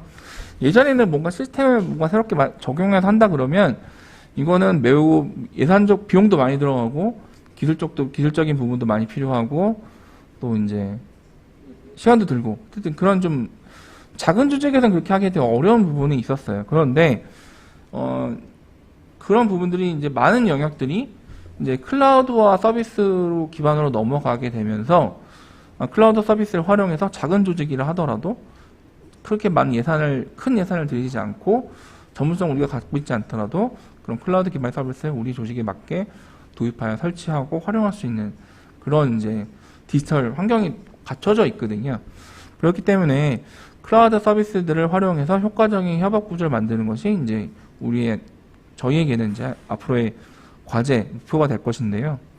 근데 보통 이제 스마트 워크라는 범주 안에서 보면 업무 자동화, 일정 관리, 커뮤니케이션, 협업 도구, 정보 공유, 의사결정 여섯 가지 영역들을 실시간으로 이제 우리가 진행할 수 있는 각각 영역들은 다 우리가 해왔던 것들이죠. 근데 이런 것들이 예전에는 뭔가 절차나 뭐 과정을 통해서 뭐 어떤 시간들이 필요하거나 또는 이제 뭐 여러 가지 불필요한 과정들이 많이 있었다고 한다 그러면 이런 것들이 실시간으로 이루어짐으로 인해서 시간도 훨씬 절약하고 의사결정도 빨리 낼 수 있고 또 그리고 좀 더 정확한 업무의 어떤 생산성도 높이면서도 정확성도 높이고 등등등의 이제 효과를 볼 수 있는 그런 부분이라고 이해하시면 되겠는데요. 뭐 일정 관리 같은 것들은 스케줄, 캘린더 같은 것들을 해서 제가 만약에 캘린더에 제 일정을 공유 올리면 정지훈이 저희 조직에서도 정지훈이 지금 어디 가서 뭘 하고 있구나 이런 것들이 다 확인이 가능하니까 이게 이제 저는 저겠지만 예를 들면 대표자분들 같은 경우에는 특히나 그런 게 중요하죠. 뭐 일을 하다 보면 대표님의 어떤 뭐 일정 이런 거 확인해야 되는 경우들이 많이 필요하잖아요. 근데 그때마다 일일이 전화해서 대표님 언제 시간 되세요? 이런 거 확인을 불필요하게 하기보다는 대표자분이 본인의 일정들을 다 캘린더로 공유해 놓고 한다 그러면 이제 담당자분들이 대표자분의 일정을 다 확인해가지고 필요한 일정들을 잡고 이제 확인받고 이렇게 해서 좀 더 원활하게 일을 할 수 있는 부분이 되겠고, 관리자 입장에서도 우리 조직 구성원들이 어디서 무슨 일을 하고 있는지를 캘린더 공유를 통해 실시간으로 확인할 수 있으니까 좀 더 효율적인 조직 관리가 가능하실 수 있는 부분이 되는 거죠. 커뮤니케이션도 기존의 이메일뿐만 아니라 이제 바로 실시간 주고받는 메시징도 포함될 수 있고, 협업 도구 같은 것들도 공통으로 문서 작업을 단순히 워드 작업뿐만 아니라 스프레드시트라든지 슬라이드, 그러니까 이제 PPT 같은 작업 같은 것들도 실시간으로 같이 공동으로 작업할 수 있는 이런 환경이 돼서 좀 더 효율적인 업무 협업을 할 수 있는 부분이 되고, 정보 공유도 요즘에 드라이브 같은 걸 얘기하잖아요. 마이크로소프트는 원드라이브, 드랍박스 같은 것도 있고, 또 구글은 이제 구글 드라이브 이런 것들 통해 갖고 정보를 공용으로 올려놓고 공유하고, 공동 작업도 그걸 통해서 하고 자료 공유도 하고 이렇게 하게 되는데, 그걸 통해서 좀 효율적으로 정보 공유를 하는 실시간으로 할 수 있는 환경이 되는 부분이고요. 또 경우에 따라서 문서 결제 시스템 같은 것들도 예전처럼 종이 방식하는 것이 아니라 전자결제 방식을 통해서 시간과 장소에 구애받지 않고 결제 내용을 올리고 확인받고 이런 작업들이 가능한 구조, 이걸 실시간으로 구조하는 부분들이 바로 이제 스마트 워크의 개념이라고 이해하시면 좋을 것 같습니다. 그래서 좀 비교를 해보면 기존의 방식에서 왼쪽처럼 기존에는 담당자가 기초문서를 작성하고 그걸 배포를 하고요. 배포받은 여러 부서들의 담당자들은 문서를 다운받아서 작성을 하고 다시 회신을 하면 그 담당 부서의 담당자는 다시 그거를 각각 다 열어보고 예, 취합한 후에 이제 다시 이제 하나의 문서로 다시 작업을 해야 되는 이런 과정이 거치죠. 그러니까 지금 화살표 개수만 보면 하나, 둘, 셋, 6개의 과정들을 거치게 되는데 지금 스마트워크 시스템을 통해서 이런 일을 하게 된다 그러면 담당자는 그냥 기초 문서를 작성하고 배포만 하게 되면 그것을 내용을 받은 각 부서들의 담당자들은 그냥 해당 문서에 들어가서 공용으로 작성을 하고 내가 작성해야 되는 부분만 작성하고 나면 그냥 그거 하나대로 그냥 하나의 문서가 완성이 되는 그런 구조를 가지고 있습니다. 단순 비교만 놓고 해봐도 절반 이하로 줄어드는 거, 절차적으로 절반 이하로 줄어드는 것을 확인해 볼 수 있는데요. 이런 부분에 있어서 비영리 단체들은 어떻게 이런 협업 시스템을 생각을 하고 도입을 검토해야 되는지를 이제 제가 알아보면 좋은데 지금 52분이 됐습니다. 그래서 10시 52분인데요. 11시까지 잠깐 휴식을 하셨다가 다음 시간에 이어서 설명을 드리도록 하겠습니다. 잠시 후에 다시 뵙겠습니다. 네, 안녕하세요. 네, 잠깐 좀 용모를 보시고 좀 쉬셨는지 모르겠습니다. 네, 두 번째 시간 시작을 할 텐데요. 네, 앞서서 제가 좀 강의를 그래도 간혹 간간히 하지만 완전 전문 강사라고 하기는 어렵기 때문에 가끔 이렇게 저도 속도 조절이 안 되는 경우들이 있어서 제가 치명적인 단점이 혀가 좀 짧아서 발음이 조금 부족합니다. 부정확합니다. 그런 부분 때문에 조금 불편함이 있으실 수도 있는데 양해 부탁드리고요. 네, 좀 잘 제가 최대한 템포 조절을 해갖고 진행하도록 하겠습니다. 네, 앞서서 이제 하다가 조금 멈췄던 부분인데 몇 년 전에 2016년에 이제 조선일보 내에 더 나은 미래라고 하는 매체가 있습니다. 이런 이제 사회 가치적인 부분에 관련해서 다루는 그런 매체인데요. 더 나은 미래에서 기획 기사를 진행한 적이 있었어요. 그래서 비영리 협업 툴은 이렇게 써라라는 이제 주제로 해서 전문가들에게 이제 노하우에 대해서 이제 받기도 하고 또 많은 활동가 대상으로 이제 전국 30여 개 비영리 단체 대상으로 설문조사를 통해서 이제 여러 가지 내용들 뽑아냈는데 여기서 보면 아까 제가 말씀드린 것과 유사한 결과들을 도출된 것을 확인해 볼 수 있습니다. 네. 그래서 여기 기사 추천 링크가 있으니까 나중에 한번 기사 내용을 한번 참고해 보시면 도움이 좀 되실 것 같고요.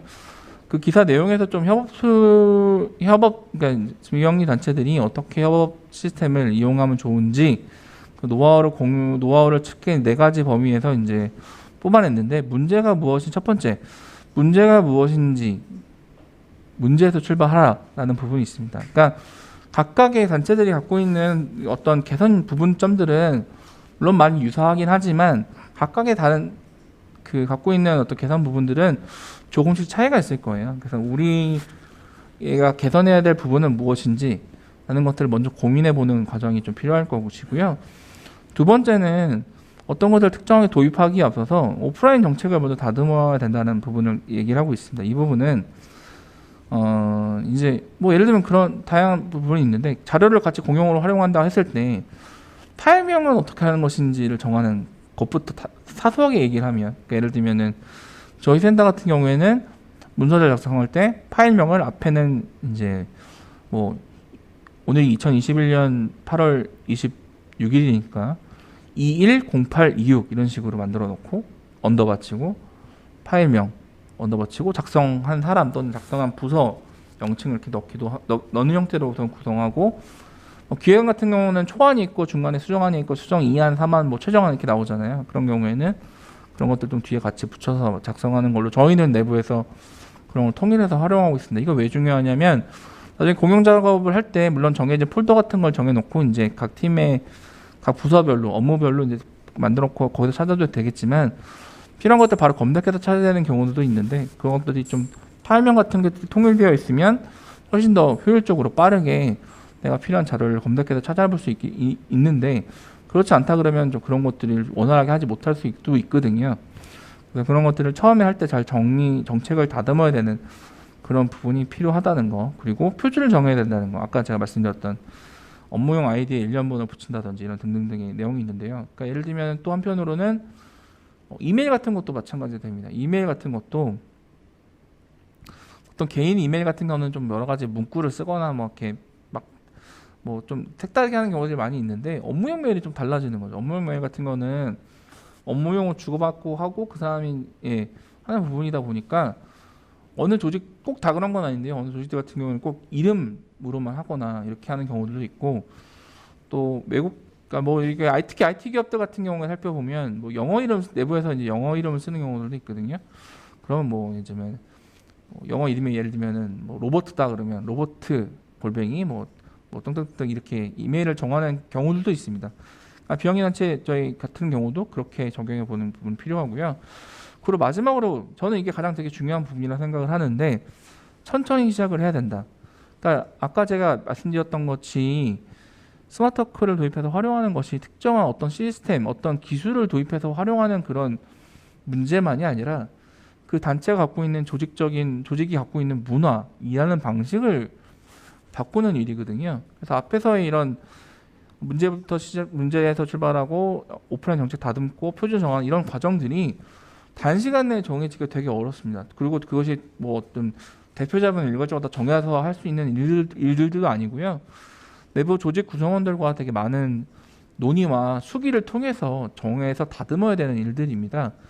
그리고 도입하는 과정에서도 이제 충분히 어떤 그것에 적응할 수 있는 시간이라든지 이런 것들이 필요하기 때문에 자 이제 뭐 다음 달부터 우리 바로 도입해서 잘 활용합시다 이렇게 정해서 되는 문제가 아니라 시간을 많이 들여서 언제부터 어떻게 도입할지 그 과정 앞에서는 어떤 과정을 통해서 뭐 이제 준비를 해야 될지 이런 것들을 조금 더 왜냐면 한번 정하고 나면 새로운 게 정말 너무 좋은 게 나오면 당연히 바꿀 수도 있겠지만 웬만하면 그게 확 바꾸기는 쉽지 않거든요.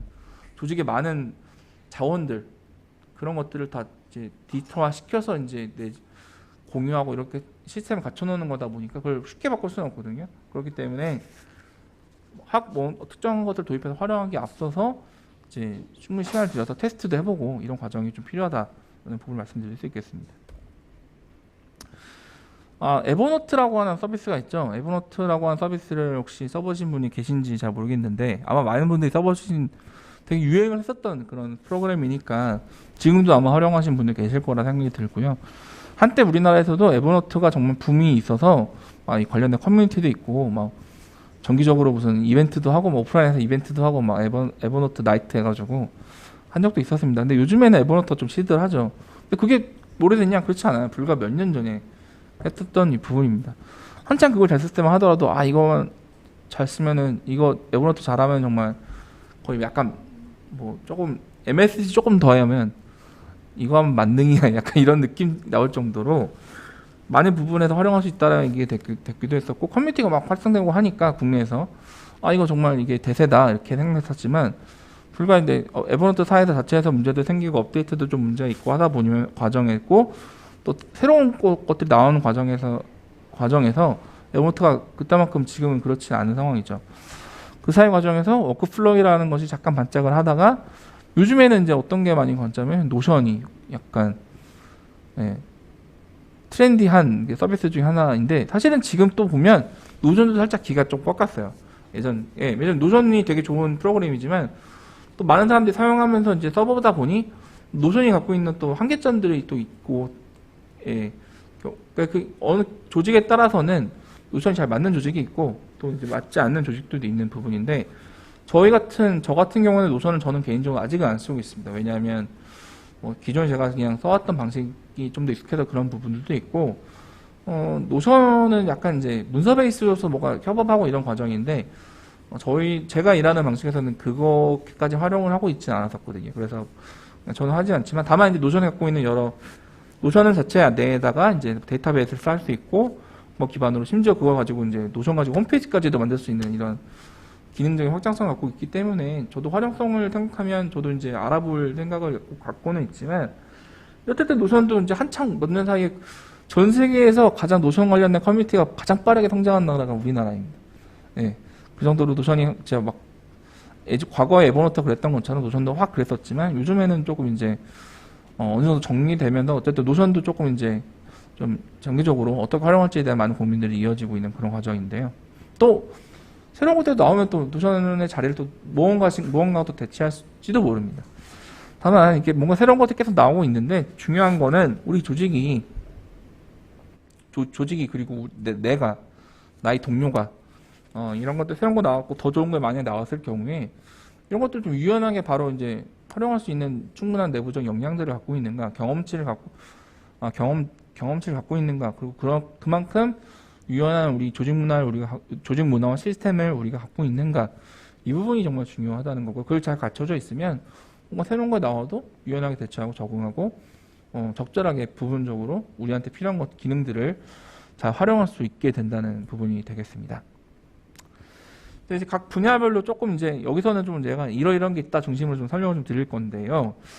각 부분별로 어떤 것들을 특히나 공익단체들은 좀 더 이보다 또 종류 가지수는 정말 많지만 공익단체들이 활용하기 되게 좋은 뭐 비용적인 부분이라든지 기능적인 거라든지 그런 부분에서 장점을 갖고 있는 여러 업무 협업 도구들, 시스템들을 제가 말씀을 드려보도록 하겠습니다. 첫 번째는 아마 다음 시간에 이제 이거 관련해서 좀 자세하게 좀 기능적인 것을 알아보는 시간을 가질 텐데요. 첫 번째는 구글 워크스페이스라고 하는, 그러니까 예전에는 구글 낙스라는 이름으로 불리다가 얼마 전까지는 구글 G 스윗으로 불리다가 이제 최근에 이제 구글 워크스페이스로 이름이 좀 바뀌었죠. 그러면서 기능적으로도 좀 다듬어지는 부분이 있는데요.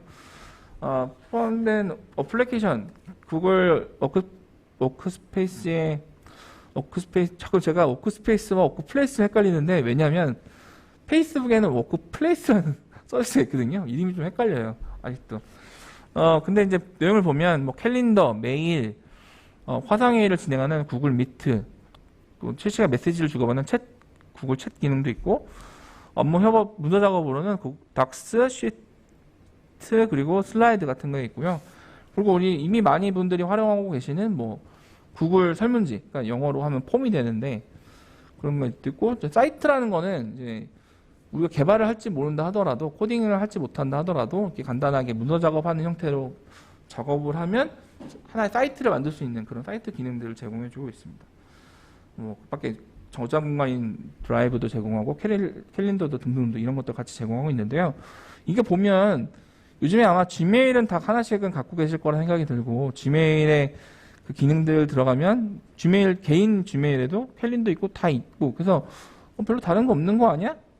그냥 그렇기 때문에 굳이 뭐 유료로 이걸 써야 되나 무료로 써야 되나 이렇게 생각하시는 경우도 있을 수도 있는데요. 좀 아래 보시는 것처럼 보안 및 관리라는 부분들이 좀 차이점이라고 보시면 되겠습니다. 그러니까 개인용과, 그러니까 이런 구글 워크스페이스는 이제 일종의 비즈니스 솔루션이거든요. 이 비즈니스 솔루션의 가장 큰 차이점은 뭐냐면, 사실 이런 뭐랄까 기본적인 기능적인 부분에서의 차이가 크다기보다는 보안성의 차이가 가장 큰 차이라고 보시면 됩니다.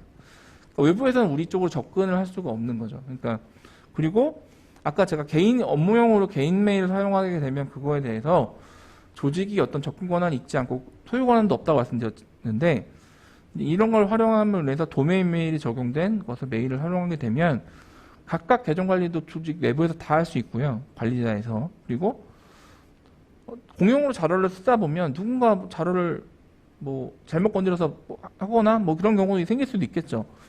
어떻게 그런 것들을 누가 어떤 자료에 접근해서 어떤 작업을 해서 문제가 생겼는지도 다 모니터링이 가능합니다. 그리고 이전 단계로 다 이제 롤백을 시킬 수 있는 그런 기능들도 있고요. 그리고 누구한테 권한을 어떻게 접근 권한을 준다든지 이런 세부적인 조정도 가능하고, 사용량이 어떻게 되는지도 다 모니터링이 가능합니다. 그런 차이점이 있다는 걸 좀 이해하시면 좋을 것 같고요. 그런 부분에서 이제 이런 보안성 때문에 더더욱이나 이제 기관용, 조직용으로는 이런 워크스페이스 같은 이제 비즈니스 솔루션, 업무 협업 솔루션을 사용하는 것이 필요하다라고 저는 생각하고, 저도 그렇게 많이 추천을 드리고 있습니다.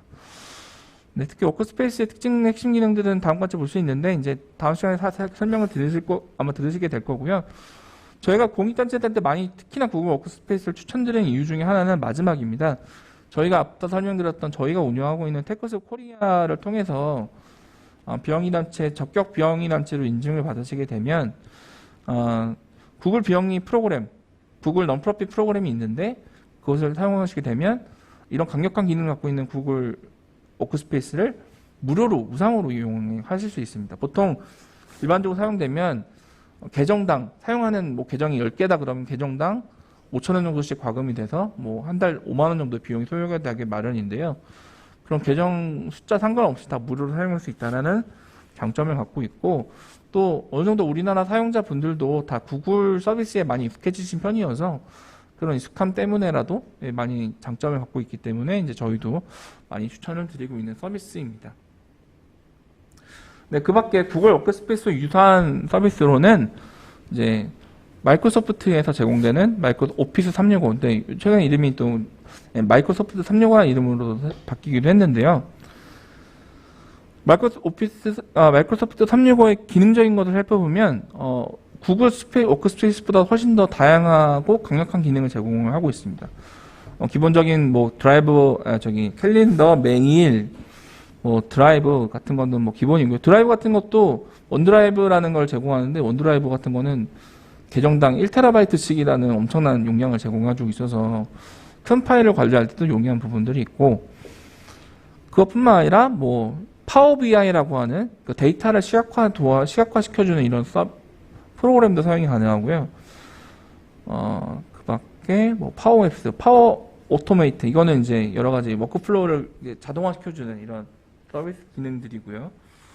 또 더해서는 저희가 세 번째 시간은 이제 실시간 업무 메시지 기반에서의 이런 잔디라고 하는 서비스를 좀 중심으로 제가 그런 걸 설명을 드릴 텐데, 마이크로소프트는 이제 팀즈라고 하는 업무용 메신저 서비스를 제공합니다. 이거는 이렇게 다양한 모든 M365 내에 여러 서비스가 다 연동을 시켜가지고 조직 구성원들과 자료를 주고받고 또 실시간 바로 이제 필요하면 바로, 예전에는 스카이프라고 하는 화상 통화 솔루션이 이제 MS에 있었는데 그걸 다 팀즈로 다 통합을 시켰어요. 그래서 뭐 자료받고 주고받으면서 얘기를 하다가 우리 좀 화상으로 바로 좀 회의 좀 합시다 그러면 바로 화상으로 콜해가지고 팀별로 또는 구성원들 바로 불러가지고 그 회의라든지 또는 세미나가 가능한, 그러니까 줌하고 거의 유사한 같은 기능과 성능의 그런 것들 같이 탑재하고 있는 것들도 포함되어 있고요.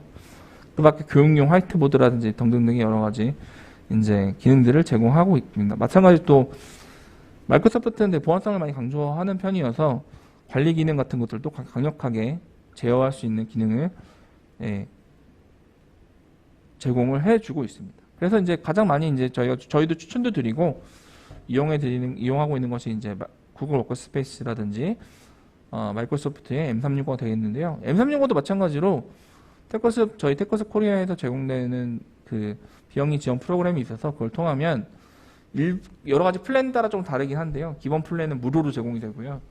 온라인 기반으로만 사용되는 플랜은 무료로 제공되고, 설치형 오피스를 같이 이용하는 이런 것들은 좀 할인이 돼서 저희 구독을 이용할 수 있는 그런 장점이 있습니다. 그렇기 때문에 저희도 공익단체들에게 많이 추천을 드리고 있는 그런 서비스입니다. 그러니까 비용 부담도 분명히 있을 텐데 그런 비용 부담도 줄이면서 기능은 또 많이 좋으니까요. 그런 것들을 저희가 추천을 드리고 있고요.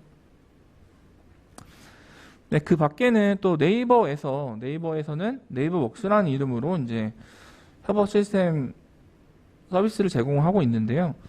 이거는 이제 네이버에는 이제 라인이라고 하는 카카오톡과 유사한 메신저를 갖고 있죠. 그것을 기반으로 하여서 이제 네이버에서 자체적으로 제공되는 뭐 드라이브도 있고 캘린더도 있고 여러 네이버 문서 작성하는 방법도 있고 그런 것들이 있는데, 그런 것들을 통합시켜가지고 그러니까 비즈니스 솔루션으로 만든 것이 바로 네이버웍스입니다.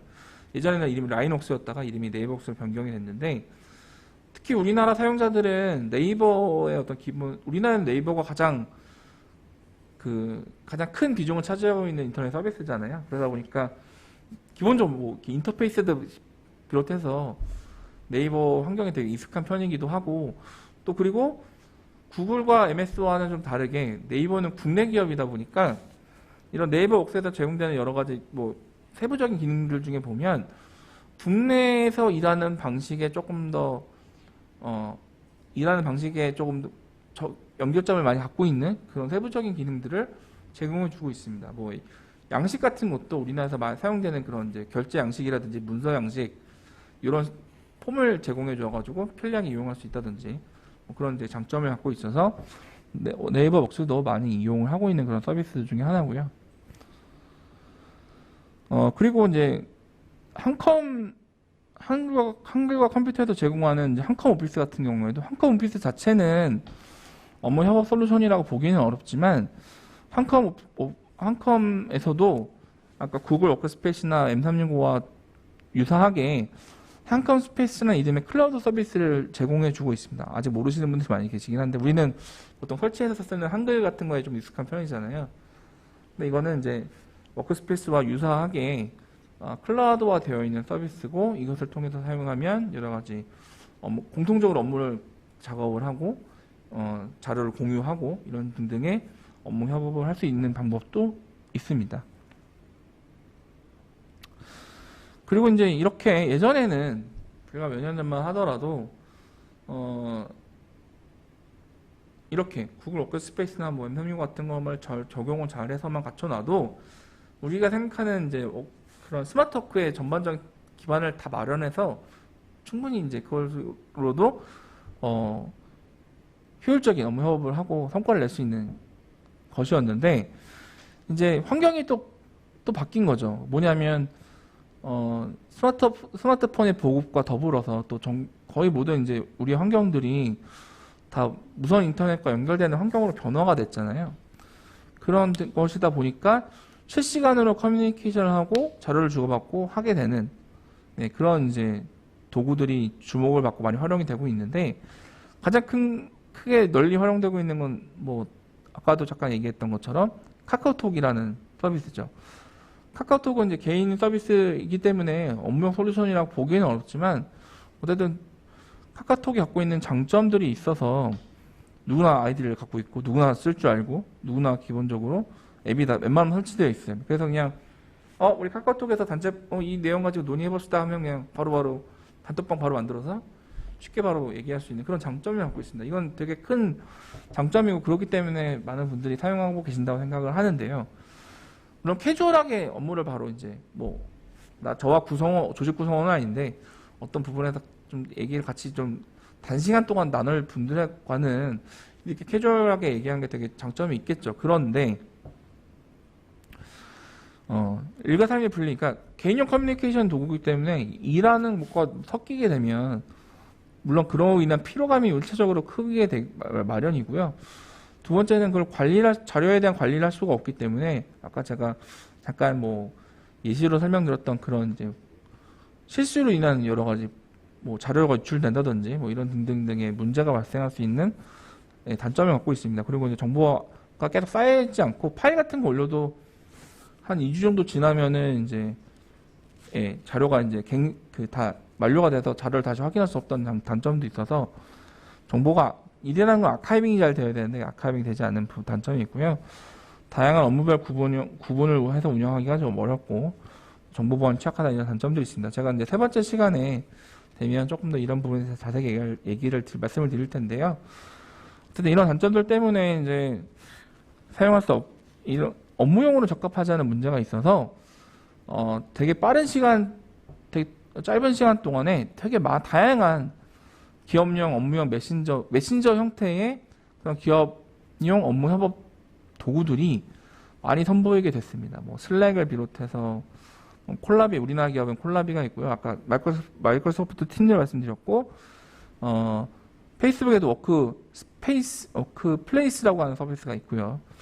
또 작년 같은 경우에는 카카오에서 카카오 워크라는 서비스를 선보이기도 했죠. 원래 예전에는 카카오 아지트라는 이름으로 한번 선보였다가 이제 서비스를 좀 개편을 한 거죠. 그렇게 됐고 아까 설명드렸던 라이녹스 있고 또 국내 서비스로는 스타트업 서비스로 잔디 그리고 플로우라는 서비스가 많이 이제 이용하고 있는 그런 서비스가 되겠습니다.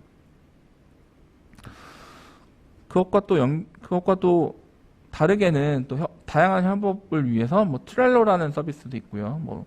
자료 공유 목적으로 드랍박스, 아사나, 또 노션 같은 이제 각각의 목적들을 갖고 특징적인 기능을 갖고 있는 여러 가지 업무 협업 도구들도 많이 시장에 선보여서 그러니까 이렇게 이런 슬랙이나 잔디 같이 이런 이제 보편적으로 사용되는 것만큼은 아니지만 목적에 따라서 이제 필요한 기능들을 활용하기 위해서 이제 많은 선택돼서 사용되는 이런 서비스들도 존재합니다.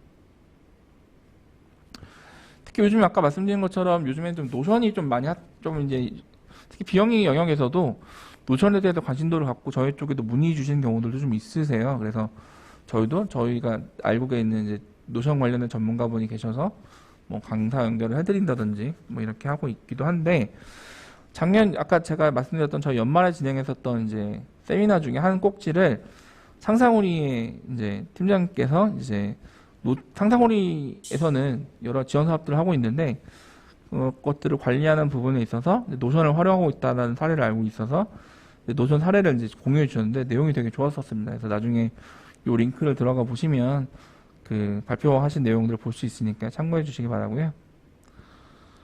이런 것들 협업 시스템을 통해서 저희는 이제 저희 센터 같은 경우는 기본적으로 이메일이나 기본적인 업무 협업에 관련된 기본 서비스는 이제 저희는 구글 워크스페이스 쓰고 있고요. 더해서 이제 실시간으로 내부적으로 소통하는 것들은 이제 잔디라고 하는 서비스를 저희가 이용해서 활용을 하고 있습니다. 저희가 2016년 저희는 2016년부터 그렇게 이용을 해오고 있는데, 그러다 보니 이제 사실은 사무실에서 일을 하는 그런 환경과 제가 외부에서 일하는 환경이 크게 다르지 않아요.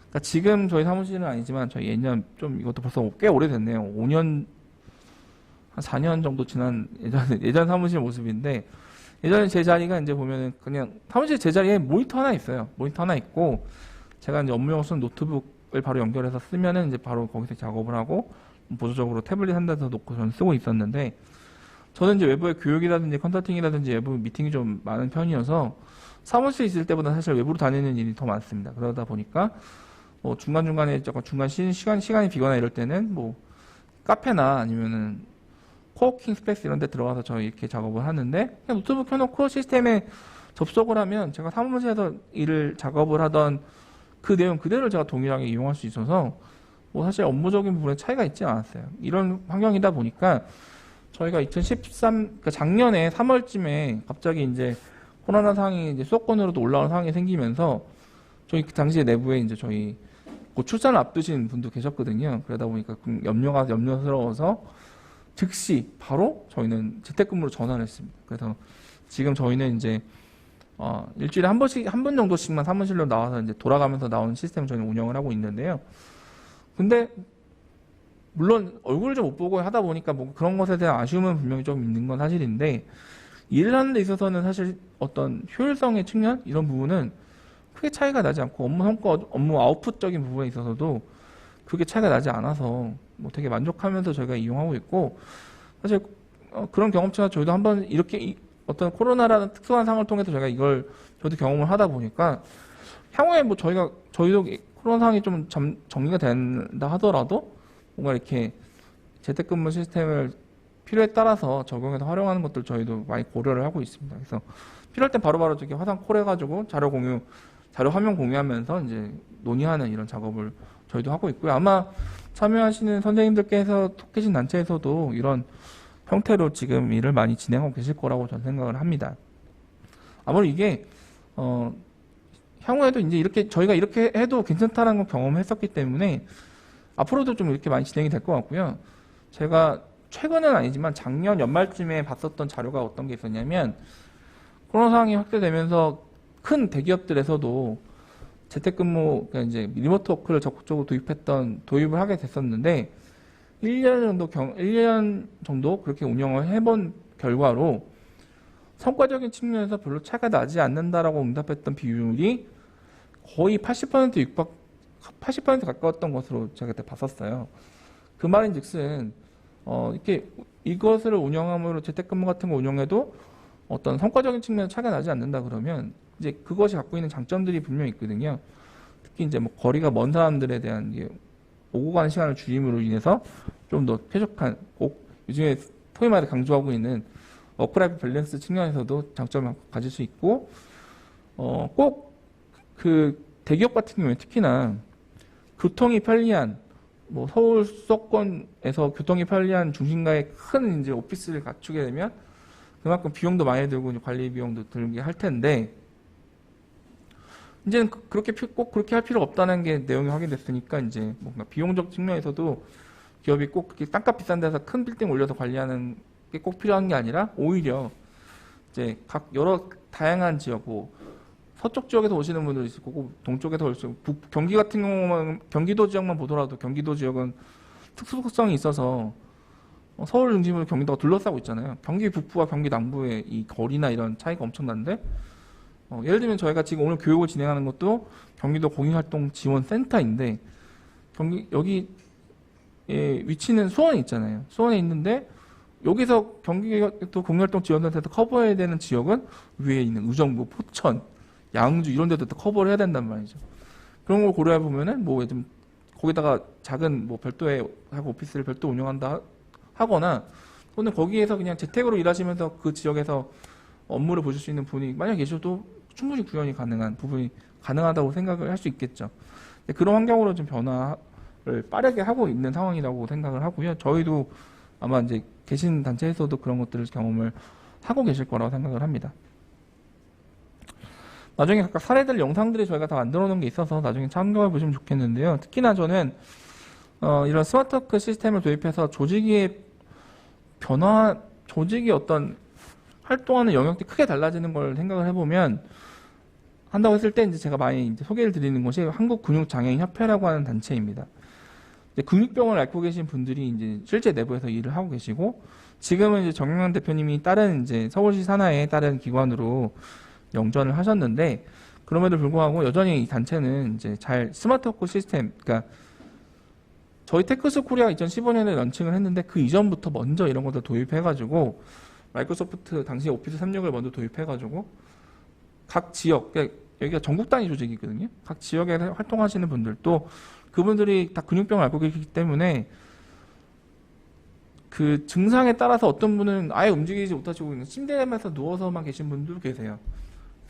그런 경우도 있지만 어쨌든 시스템을 활용함으로써 설사 그분이 집에서 나가지 못하는, 나가기 어려운 거다 하더라도 온라인으로 업무 작업을 다 할 수 있고 화상회의를 통해서 논의도 할 수 있고 이런 작업을 통해서 근육장애인협회가 어쨌든 여러 가지 다양한 이제 근육병 환자들을 위한 여러 가지 공유 활동들을 전개해 나갈 수 있는데요.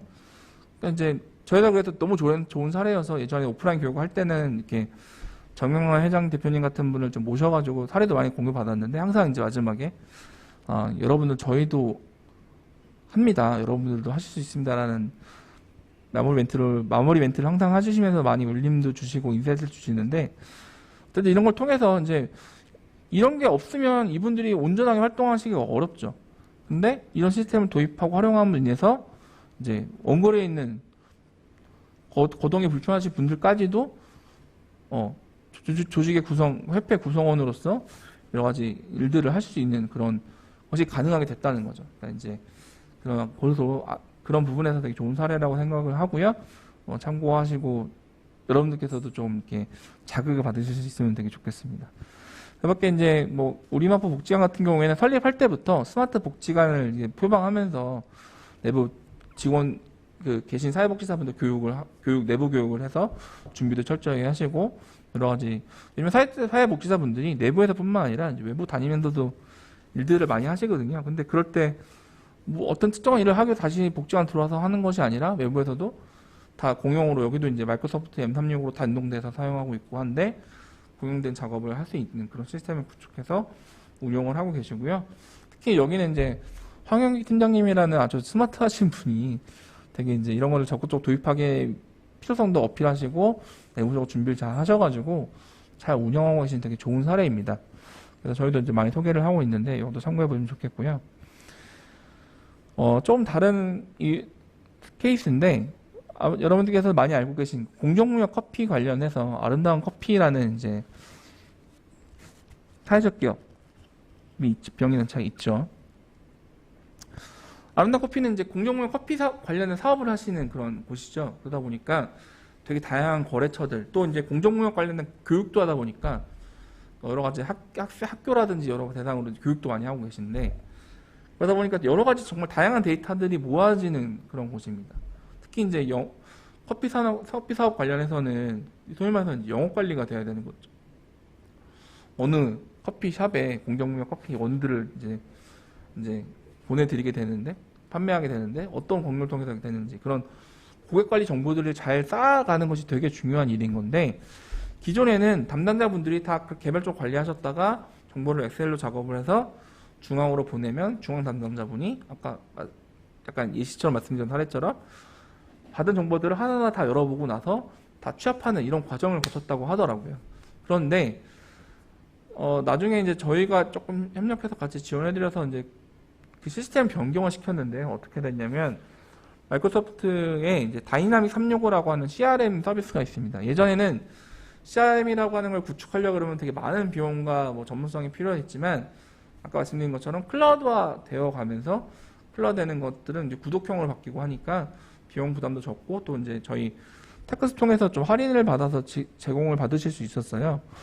그렇게 되니까 담당자분이 스마트폰 같은데 이제 CRM과 연결되어 있는 앱을 통해 가지고 자료를 거기다 입력을 막 하고 나면 그 자료가 중앙으로 다 모여지게 되고, 중앙에서는 취합된 자료를 한 번에 그냥 별도의 뭐 취합 과정 이런 게 필요 없이 그냥 바로 데이터가 모아지게 되는 거죠. 그 데이터를 가지고 나중에 이제 분석하는 작업이 가능해지게 된 거죠. 아까 말씀드린 것처럼 파워 BI 같은 그런 시각화 도구와 연결해가지고 올해 상반기에 진행했던 뭐 이런 이제 커피 관련된 사업이 어떻게 진행했는지 매출 기록이나 이런 것들이 데이터가 모아지게 되니까 그런 것들을 이제 시각화 자료를 만들게 되면 그 사업에 대한 좀 더 명확한 데이터에 기반한 분석도 가능하게 되고, 그 기반으로 새로운 마케팅 전략을 짜거나 새로운 상품을 개발하거나 이런 식으로 좀 더 근거 있는 활동을 만들어주는 그런 기반이 되는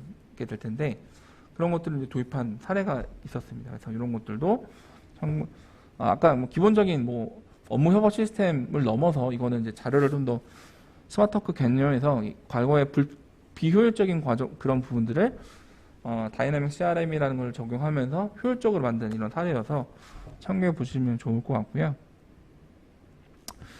자, 이제는 이제 아까 구글 워크스페이스 같은 서비스를 기반으로 활용하다가 요즘에 이제 모바일 환경이 되니까 이제 실시간으로 메시지를 기반으로 주고받을 수 있는 뭐 슬랙이라든지 잔디 같은 것들을 활용하게 된 것들로 확장이 됐다 말씀드렸는데, 이제 갑자기 또 작년부터 코로나로 인한 팬데믹 상황을 맞이하면서 불행하게도 우리 공익활동 단체들은 갑작스럽게, 우리는 되게 얼굴 보고 마주하면서 되게 스킨십도 긴밀하게 가지면서 이렇게 활동하는 것에 되게 익숙한 편이었는데, 갑작스럽게 비대면으로 모든 일을 진행해야 되는 그런 환경을 갑작스럽게 맞닥뜨리게 됐어요.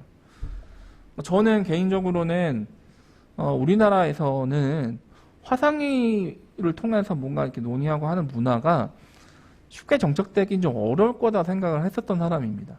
그러니까 우리나라 특성들이 있고, 또 더군다나 좀 더 지역으로 내려가면 좀 더 지역으로 내려가면 다 사실 한 달이 건너면 다 아시는 관계인 경우도 되게 많기 때문에 뭐 굳이 그거를 뭐 그냥 바로 전화해서 확인할 거나 뭐 이렇게 하시는 거에 좀 더 익숙하신 문화가 많았었어요. 근데 이제 불과 1년 사이에 어쨌든 위기가 또 기회를 만든다고 갑작스럽게 맞이하는 이런 환경적 변화에 의해서 위기감을 저희도 느끼면서 우리도 빨리 이거 잘 활용해야겠구나라는 문제의식도 가지시게 되고, 도입하고 이런 걸 시행착오도 겪으시면서 나름의 어떤 방식으로 방법들을 가지고 활용하고 계신데, 오히려 요즘에 서의 환경적인 좀 그 니즈들을 살펴보면 이제 단순한 화상회의는 이제 어느 정도 충족이 된 것 같아요.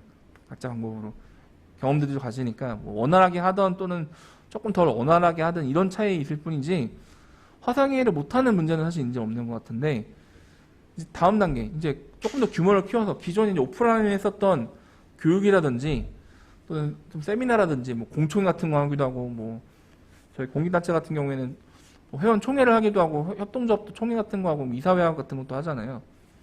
그런 걸 할 때 이제 바로 이제 대면으로 하던 것들을 다 온라인 방식으로 적용해야 되는데, 단순히 스마트폰만 이렇게 바로 이렇게 비춰가지고 하면 한 사람씩끼리 대면으로만 이렇게 화상회의로 하는 방식으로는 한계가 있으니, 지금 여러분들께서 교육에 참여하시는 것처럼 실시간으로 뭔가 중계하거나 송출하고 또 그걸 기록을 쌓고 이런 것으로 이제 니즈가 좀 더 이제 더 커진 거죠. 요즘에는 이제 그런 것에 대한 니즈도 많아서 저희 쪽으로 문의도 많이 주고 계시고, 또 저희도 그 관련된 교육이라든지 또 컨텐츠를 만들어서 좀 보급하려는 준비를 하고 있는데요.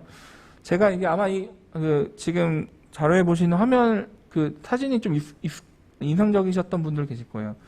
작년에 코로나 상황 갑자기 맞이하면서 저는 이 부분이 되게 인상 깊었는데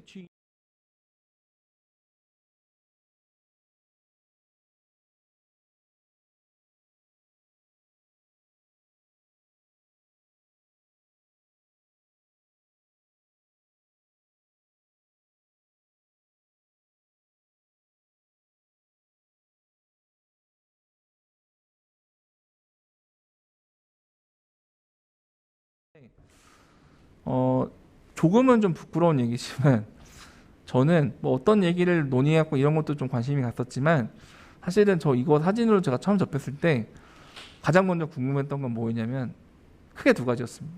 첫 번째는 저 화상 각국 정상들이 공용으로 이렇게 안정적으로 저렇게 하는 게 되게 쉽지 않은 일인데 저 무슨 솔루션 쓴 거지? 저 뭘 쓴 거지?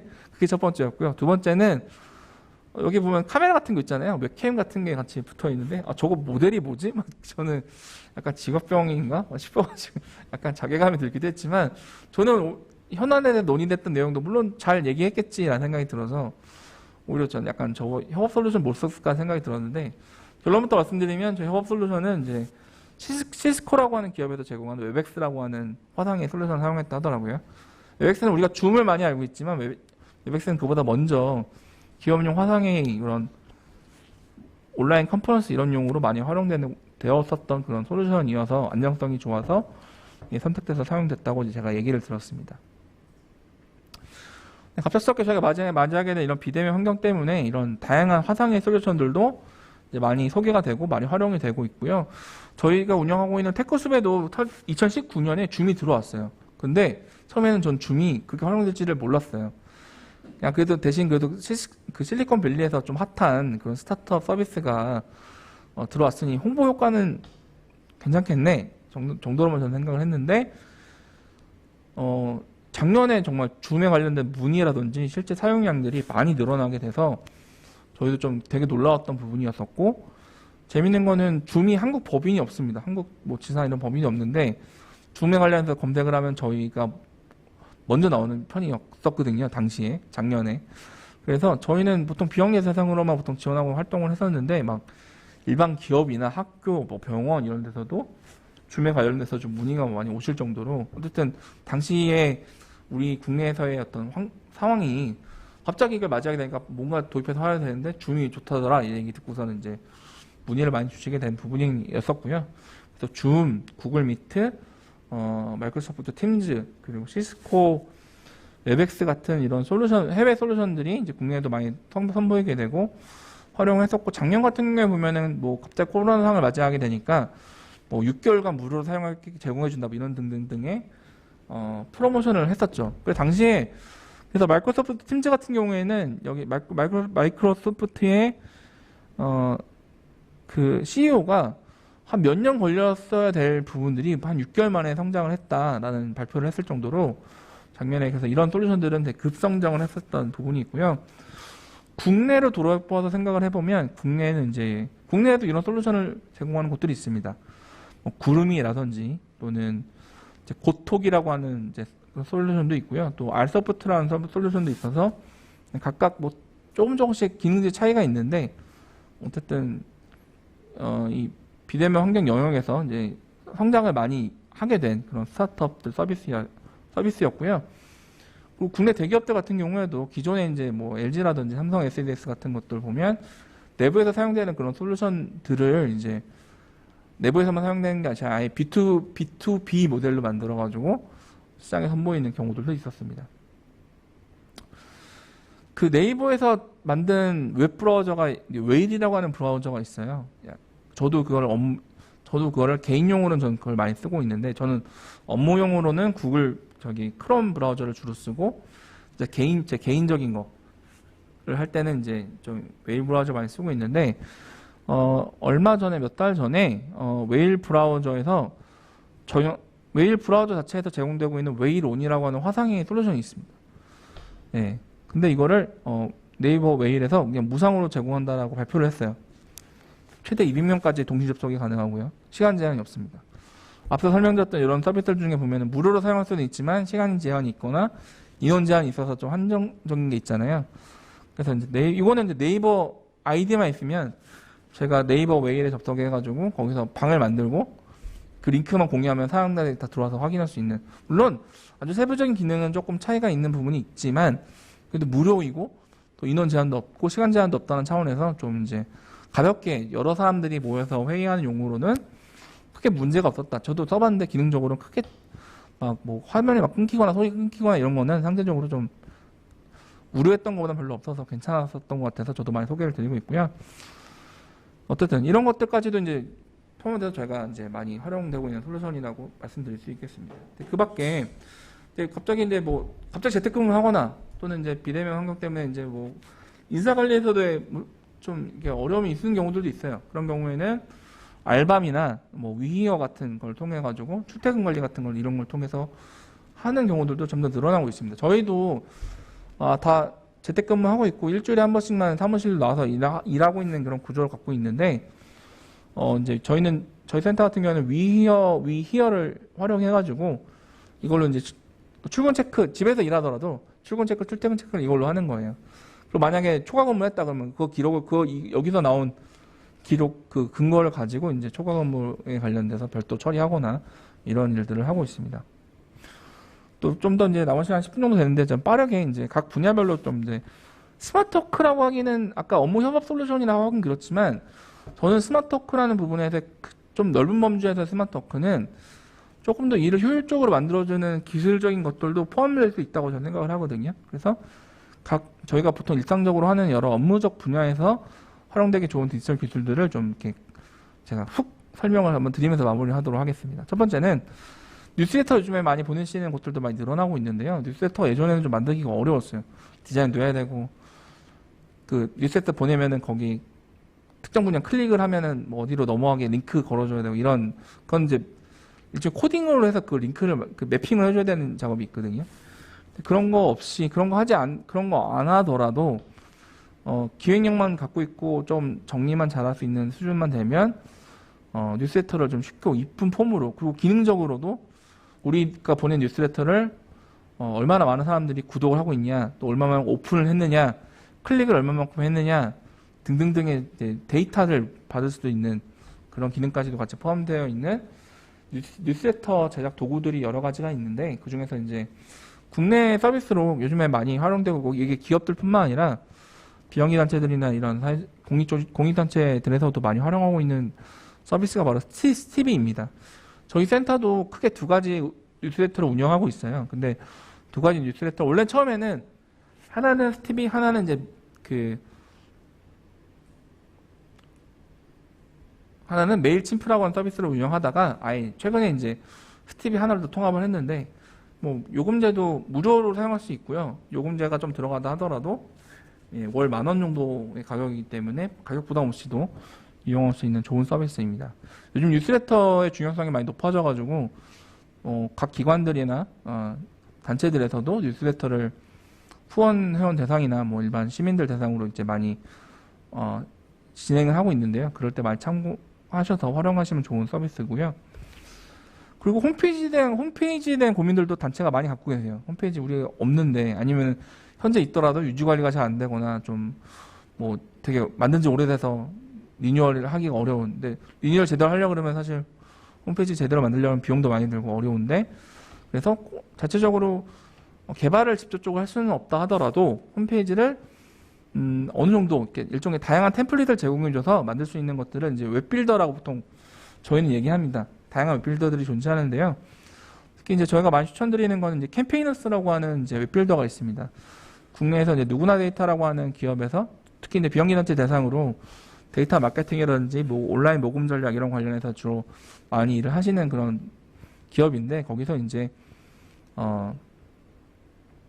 아이맵이라고 하는 기존의 쇼핑몰에 특화되어 있는 그런 웹빌더가 있어요. 웹빌더와 협력을 하셔가지고 출시한 것이 캠페이너스라고 하는 건데 만드는 것도 만드는 거지만 사실 유지 관리가 되게 중요한 부분인데 들어가 보면 이런 유지 관리 부분에서 컨텐츠를 업데이트하는 것도 되게 용이하고 또 이제 서버 운영 관리는 호스팅까지도 다 여기다 제공하면서 또 이제 구글 애널리틱스 같은 것들을 적용이 되어 있어서 우리 사이트에, 우리 홈페이지에 누가 방문했고 어떻게 방문했고 이런 것들에 대한 데이터들을 쌓아 놓을 수 있고요. 또 그걸 기반으로 이제 여러 시각화된 자료들로 기반으로 해서 인사이트에 뽑아낼 수 있는 그런 기능을 제공해주고 있습니다. 그래서 많은 비영리 단체들이 최근에 캠페이너스로 홈페이지를 만드는 일을 하고 있고요.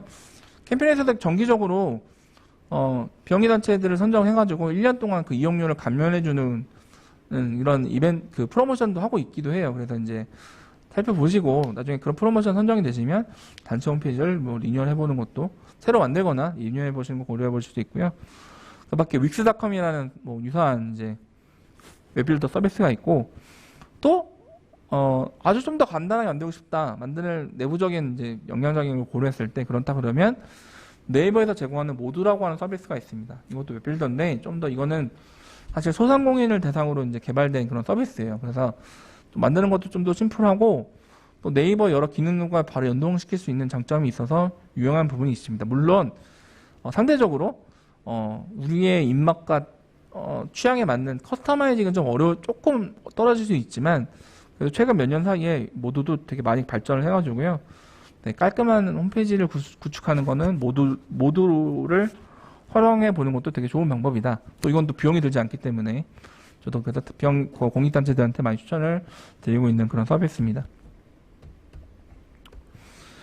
네, 그리고 보통 저희가 설문조사 같은 거 온라인 하면 보통 구글 폼이나 네이버 폼이나 이런 거 해가지고 작성해서 링크 만들어서 뿌리고 이렇게 하잖아요. 그럼 비용도 들지 않고 되게 빨리 효율적으로 할 수 있는 방법이긴 하지만 그것이 갖고 있는 한계점이 뭐냐면 만약에 이제 우리가 그렇게 하는 경우가 많지는 않겠지만 어떤 우리가 예를 들면 정책 관련된 우리가 연구조사하고 뭐 이렇게 만들려고 한다, 사업을 기획하려고 한다 할 때는 특정한 표본 집단이 필요합니다. 예를 들면은 수원시라고 하면 수원시에 거주하고 있는 20대에서 40대 성인 남녀 대상으로 설문이 필요한 경우들이 있을 수 있어요. 그런 경우에는 구글 설문으로 뿌리는 건 한계가 있는 거죠. 예. 그런데 이런 이제 오픈 서베이라고 하는 이런 온라인 설문조사 서비스를 이용을 하면 여기는 자체적으로 그런 표본을 갖고 있어요. 그래서 표본을 갖고 있고 바로 설문을 뿌려주면 빠르면 한 30분 내에도 설문이 완료가 돼서 보고서까지도 완료가 나오고요. 또 이제 설문조사에 관련해서 이제 설문 문항들이 이렇게 하면 더 효율적이다 이런 부분까지도 잡아주는 서비스입니다. 물론 비용이 분명 들지만 과거 우리가 보통 익숙한 그 설문조사 방식들, 전화 방식이나 뭐 길거리에서 이렇게 하는 방식들 이런 것들보다는 훨씬 더 시간도 적고 정확성도 높고 그리고 이제 비용이 그보다는 훨씬 더 저렴한 부분이 있어서 필요의 경우에 따라서 우리가 어떤 표본을 집단을 가지고 뭔가 설문조사를 해야 되는 필요가 있다는 경우는 이런 걸 활용해 보는 것도 좋은 방법이 될 수 있고요. 또 우리가 활동하면서 요즘에 모든 활동들이 디지털 기반으로 홍보 같은 것도 비롯해서 이제 디지털 기반 환경에서 이루어지다 보니까 다양한 디지털 콘텐츠를 제작해야 되는 필요성도 많이 높아졌는데요. 뭐 기본적으로 뭐 행사 같은 거 진행할 때 웹포스터 같은 거 만드는 것들 많이 하시게 될 텐데 다 내부에 디자이너가 있으면 뭐 그냥 그대로 하면 좋겠지만 디자이너가 있으신 단체들이 그렇게 많지 않으시기 때문에 그런 경우에 이제 이런 다양한 템플릿을 제공해줘서 쉽게 이제 만들어주는 걸 도와주는 이제 망고보드라든지 또는 미리 캠퍼스 같은 서비스 같은 것들이 또 해외 서비스는 캔바라는 서비스가 있습니다. 제가 요즘 보면은 원래 망고보드가 되게 좋았었는데 미리 캠퍼스가 요즘에 보면은 되게 활용도가 되게 좋아지더라고요. 그래서 저도 많이 추천을 드리고 있고 저희도 미리 캠퍼스 교육을 한번 해볼 계획을 갖고 있는데 이런 걸 활용하면 되게 시간을 적게 들이면서도 되게 퀄리티가 좋은 형태의 콘텐츠를 빨리 만들 수 있다. 물론 비용이 경우에 따라서 들 수도 있습니다. 무료로 이용할 수도 있지만 뭐 이용량이 많아지거나 이런 경우에는 이제 비용을 좀 들여도 되지만 비용이 그렇게 크지 않다. 몇만 원 정도면은 충분히 사용할 수 있다는 장점이 있어서 이런 걸 잘 활용해 보시면 좋겠고요. 또 내부에서 뭐 활용하려고 그러실 때 보통 우리가 뭐 디자인 작업, 뭐 사진 작업 하려고 하면 포토샵을 먼저 생각하시잖아요. 근데 포토샵은 되게 전문가 프로그램입니다. 물론 내부에 활용할 수 있는 분이 계시면 포토샵 활용하시면 좋겠지만 그러시지 않는다 한 경우에는 대체할 수 있는 것들로 이용해 보셔도 좋아요. 그래서 온라인 포토샵이라고 불리는 이제 픽슬러라고 하는 것이 있는데 기본 레이아웃 구성이라든지 활용 방법 같은 것들이 포토샵과 매우 유사한 편입니다. 근데 이거는 이제 웹 브라우저에서 접속만 하면 다 사용할 수 있는 거여서 저도 보통 사용하고요. 특히 이제 구글 서비스랑도 연동이 돼서 구글 내에서 사진을 봤을 때 이거를 편집하려고 한다 그러면 바로 픽셀러를 바로 연동 끌어와서 작업하는 것도 가능합니다. 심지어 뭐 예를 들면 단체 로고 같은 거 고민하시는 경우들도 일부 있으실 텐데 원래 로고 같은 거 만드는 작업은 이제 브랜딩 작업인데 사실 시간도 많이 들고 또 뭐 비용도 많이 들 수도 있는 작업인데요. 간단한 로고 작업 같은 거는 요즘에 보면은 인공지능과 연동이 돼서 우리가 필요로 하는 여러 몇 가지 정보들 입력하면 몇 가지 막 안을 막 줘서 그걸로 이제 선택해서 만드는 것들도 늘어나고 있습니다. 되게 다양하게 존재하는데요. 뭐 이런 로고 만드는 서비스도 있고요. 또 요즘에 영상 같은 것도 고민이 많으신데 영상도 보면 다들 첫 번째 하면 다 어도비 프리미어 이런 거 먼저 생각하시는데 어도비 프리미어도 마찬가지로 되게 전문 프로그램이고 사용하려고 하면 비용도 어쨌든 은근히 들어가고요. 또 활용하기도 되게 좀 어렵습니다. 그런데 이제 그럼에도 불구하고 좀 전문가 프로그램을 사용하고 싶다 이런 니즈가 만약에 있으시면은 어도비 프리미어와 거의 유사한 기능, 거의 동급의 성능을 제공하는 것 중에 다빈치 리졸브라고 하는 영상 편집 프로그램이 있습니다. 이거는 방송 쪽에서 많이 사용하는 건데요. 재밌는 게 이거는 무료 버전이, 그러니까 유료 버전이 따로 있고요. 기본 버전은 무료로 제공이 되고 있어요. 그렇다고 되게 어설픈, 그러니까 막 되게 많은 기능적 제한이 있어서 무료인 게 아니라 유료 버전 같은 경우에는 몇 가지 부가 서비스가 더 들어가 있어서 유료 버전이고 기본 버전은 무료여서 뭐 좀 이런 걸 내부적 영향이 갖춰지신다면 이런 걸 활용해 보셔도 좋고요. 그 밖에 우리가 사용하고 있는 곰 TV, 곰 플레이어 같은 거 있잖아요. 곰 플레이어에서 만든 곰믹스라고 하는 그런 영상 편집 프로그램이 있습니다. 이건 또 무료로 공개되어 있으니까 이런 거 활용해 보셔도 좋고요. 간단하게 영상 컷 편집하시는 거는 충분히 활용할 수 있습니다. 그리고 자막 붙이는 거, 그러니까 자막 같은 게 영상에 들어가면 재밌는데 단순하게 너무 막 그래서 뭐 우리가 흔히 많이 쓰는 맑은 고딕 같은 걸로만 이렇게 딱 들어가는 자막은 너무 재미없잖아요. 영상을 좀 재밌게 만드는 요소로 예능 스타일 자막 같은 걸 넣으면 좋은데 밴믹스에서 보면 한 돈 뭐 적으면 몇천 원, 많으면 2, 3만 원 정도를 비용을 지불하면은 예를 들면은 뭐 놀면 뭐하니에서 나오는 그런 자막 스타일을 이렇게 적용시키는 이런 것들을 이용할 수 있는 방법도 있습니다. 그 밖에 프리미어 수준은 아니지만 그보다는 조금 기능이 낮지만 일반적 영상 만드는 데 충분한 기능을 제공하고 있는 뭐 필모라 같은 이제 다른 이제 대체할 수 있는 서비스도 있고요. 이거는 프로그램 구매를 전체 하더라도 10만 원, 12만, 13만 원 정도였던 걸로 제가 기억을 하는데 그 정도로도 이용이 가능합니다.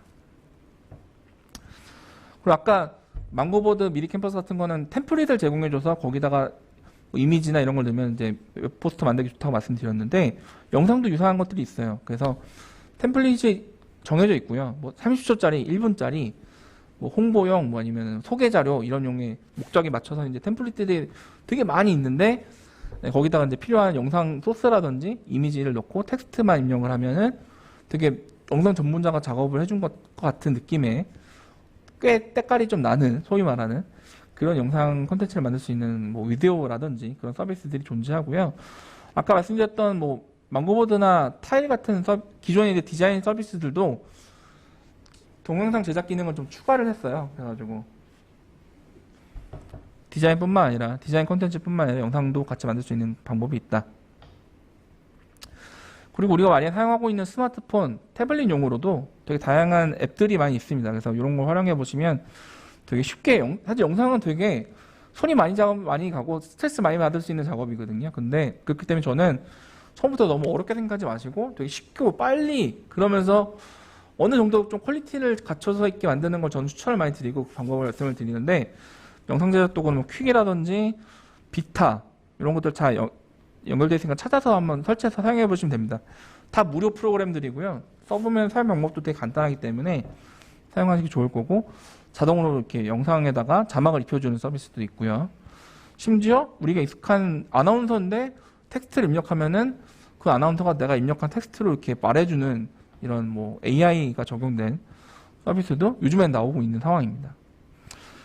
어쨌든 이런 다양한 서비스를 우리가 이용할 수 있는데 차후에 좀 더 우리가 고민할 부분은 이런 걸 서비스 이용하면서 이게 좀 원활하게 운영이 되려 그러면 또 그것에 걸맞는 어느 정도의 좀 인프라, 그러니까 좀 노트북이라든지 조금 이제 사양이 되는 너무 고사양일 필요는 없지만 그래도 적어도 몇 년 동안 또한 무리 없이 사용할 수 있는 그런 뭐 노트북이라든지 영상하려고 그러는데 카메라 없이 하기도 어려울 수도 있잖아요. 그러니까 그런 것들 따라서 우리의 필요와 그리고 사정에 맞는 형태로 적절한 디바이스 같은 것을 갖춰서 인프라를 조성해 보는 것도 되게 필요한, 우리가 고민해 봐야 될 그런 이슈이고요.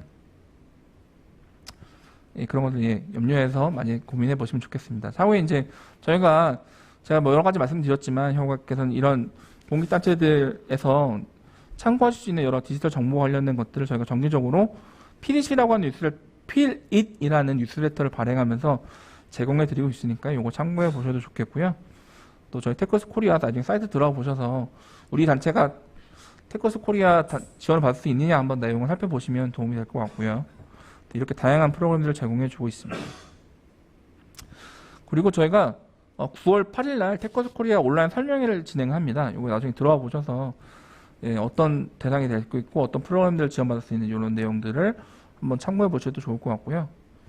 저희가 사이다라고 하는 사이트를 운영하고 있어요. 그래서 나중에 회원가입만 하시면 내용에 저희가 교육 영상 자료도 많이 올려놨기 때문에 그런 것들을 참고해 보셔도 좋고요. 지속적으로 저희가 도움 주실 수 있는 정보들을 큐레이션을 해가지고 올려놓을 생각입니다.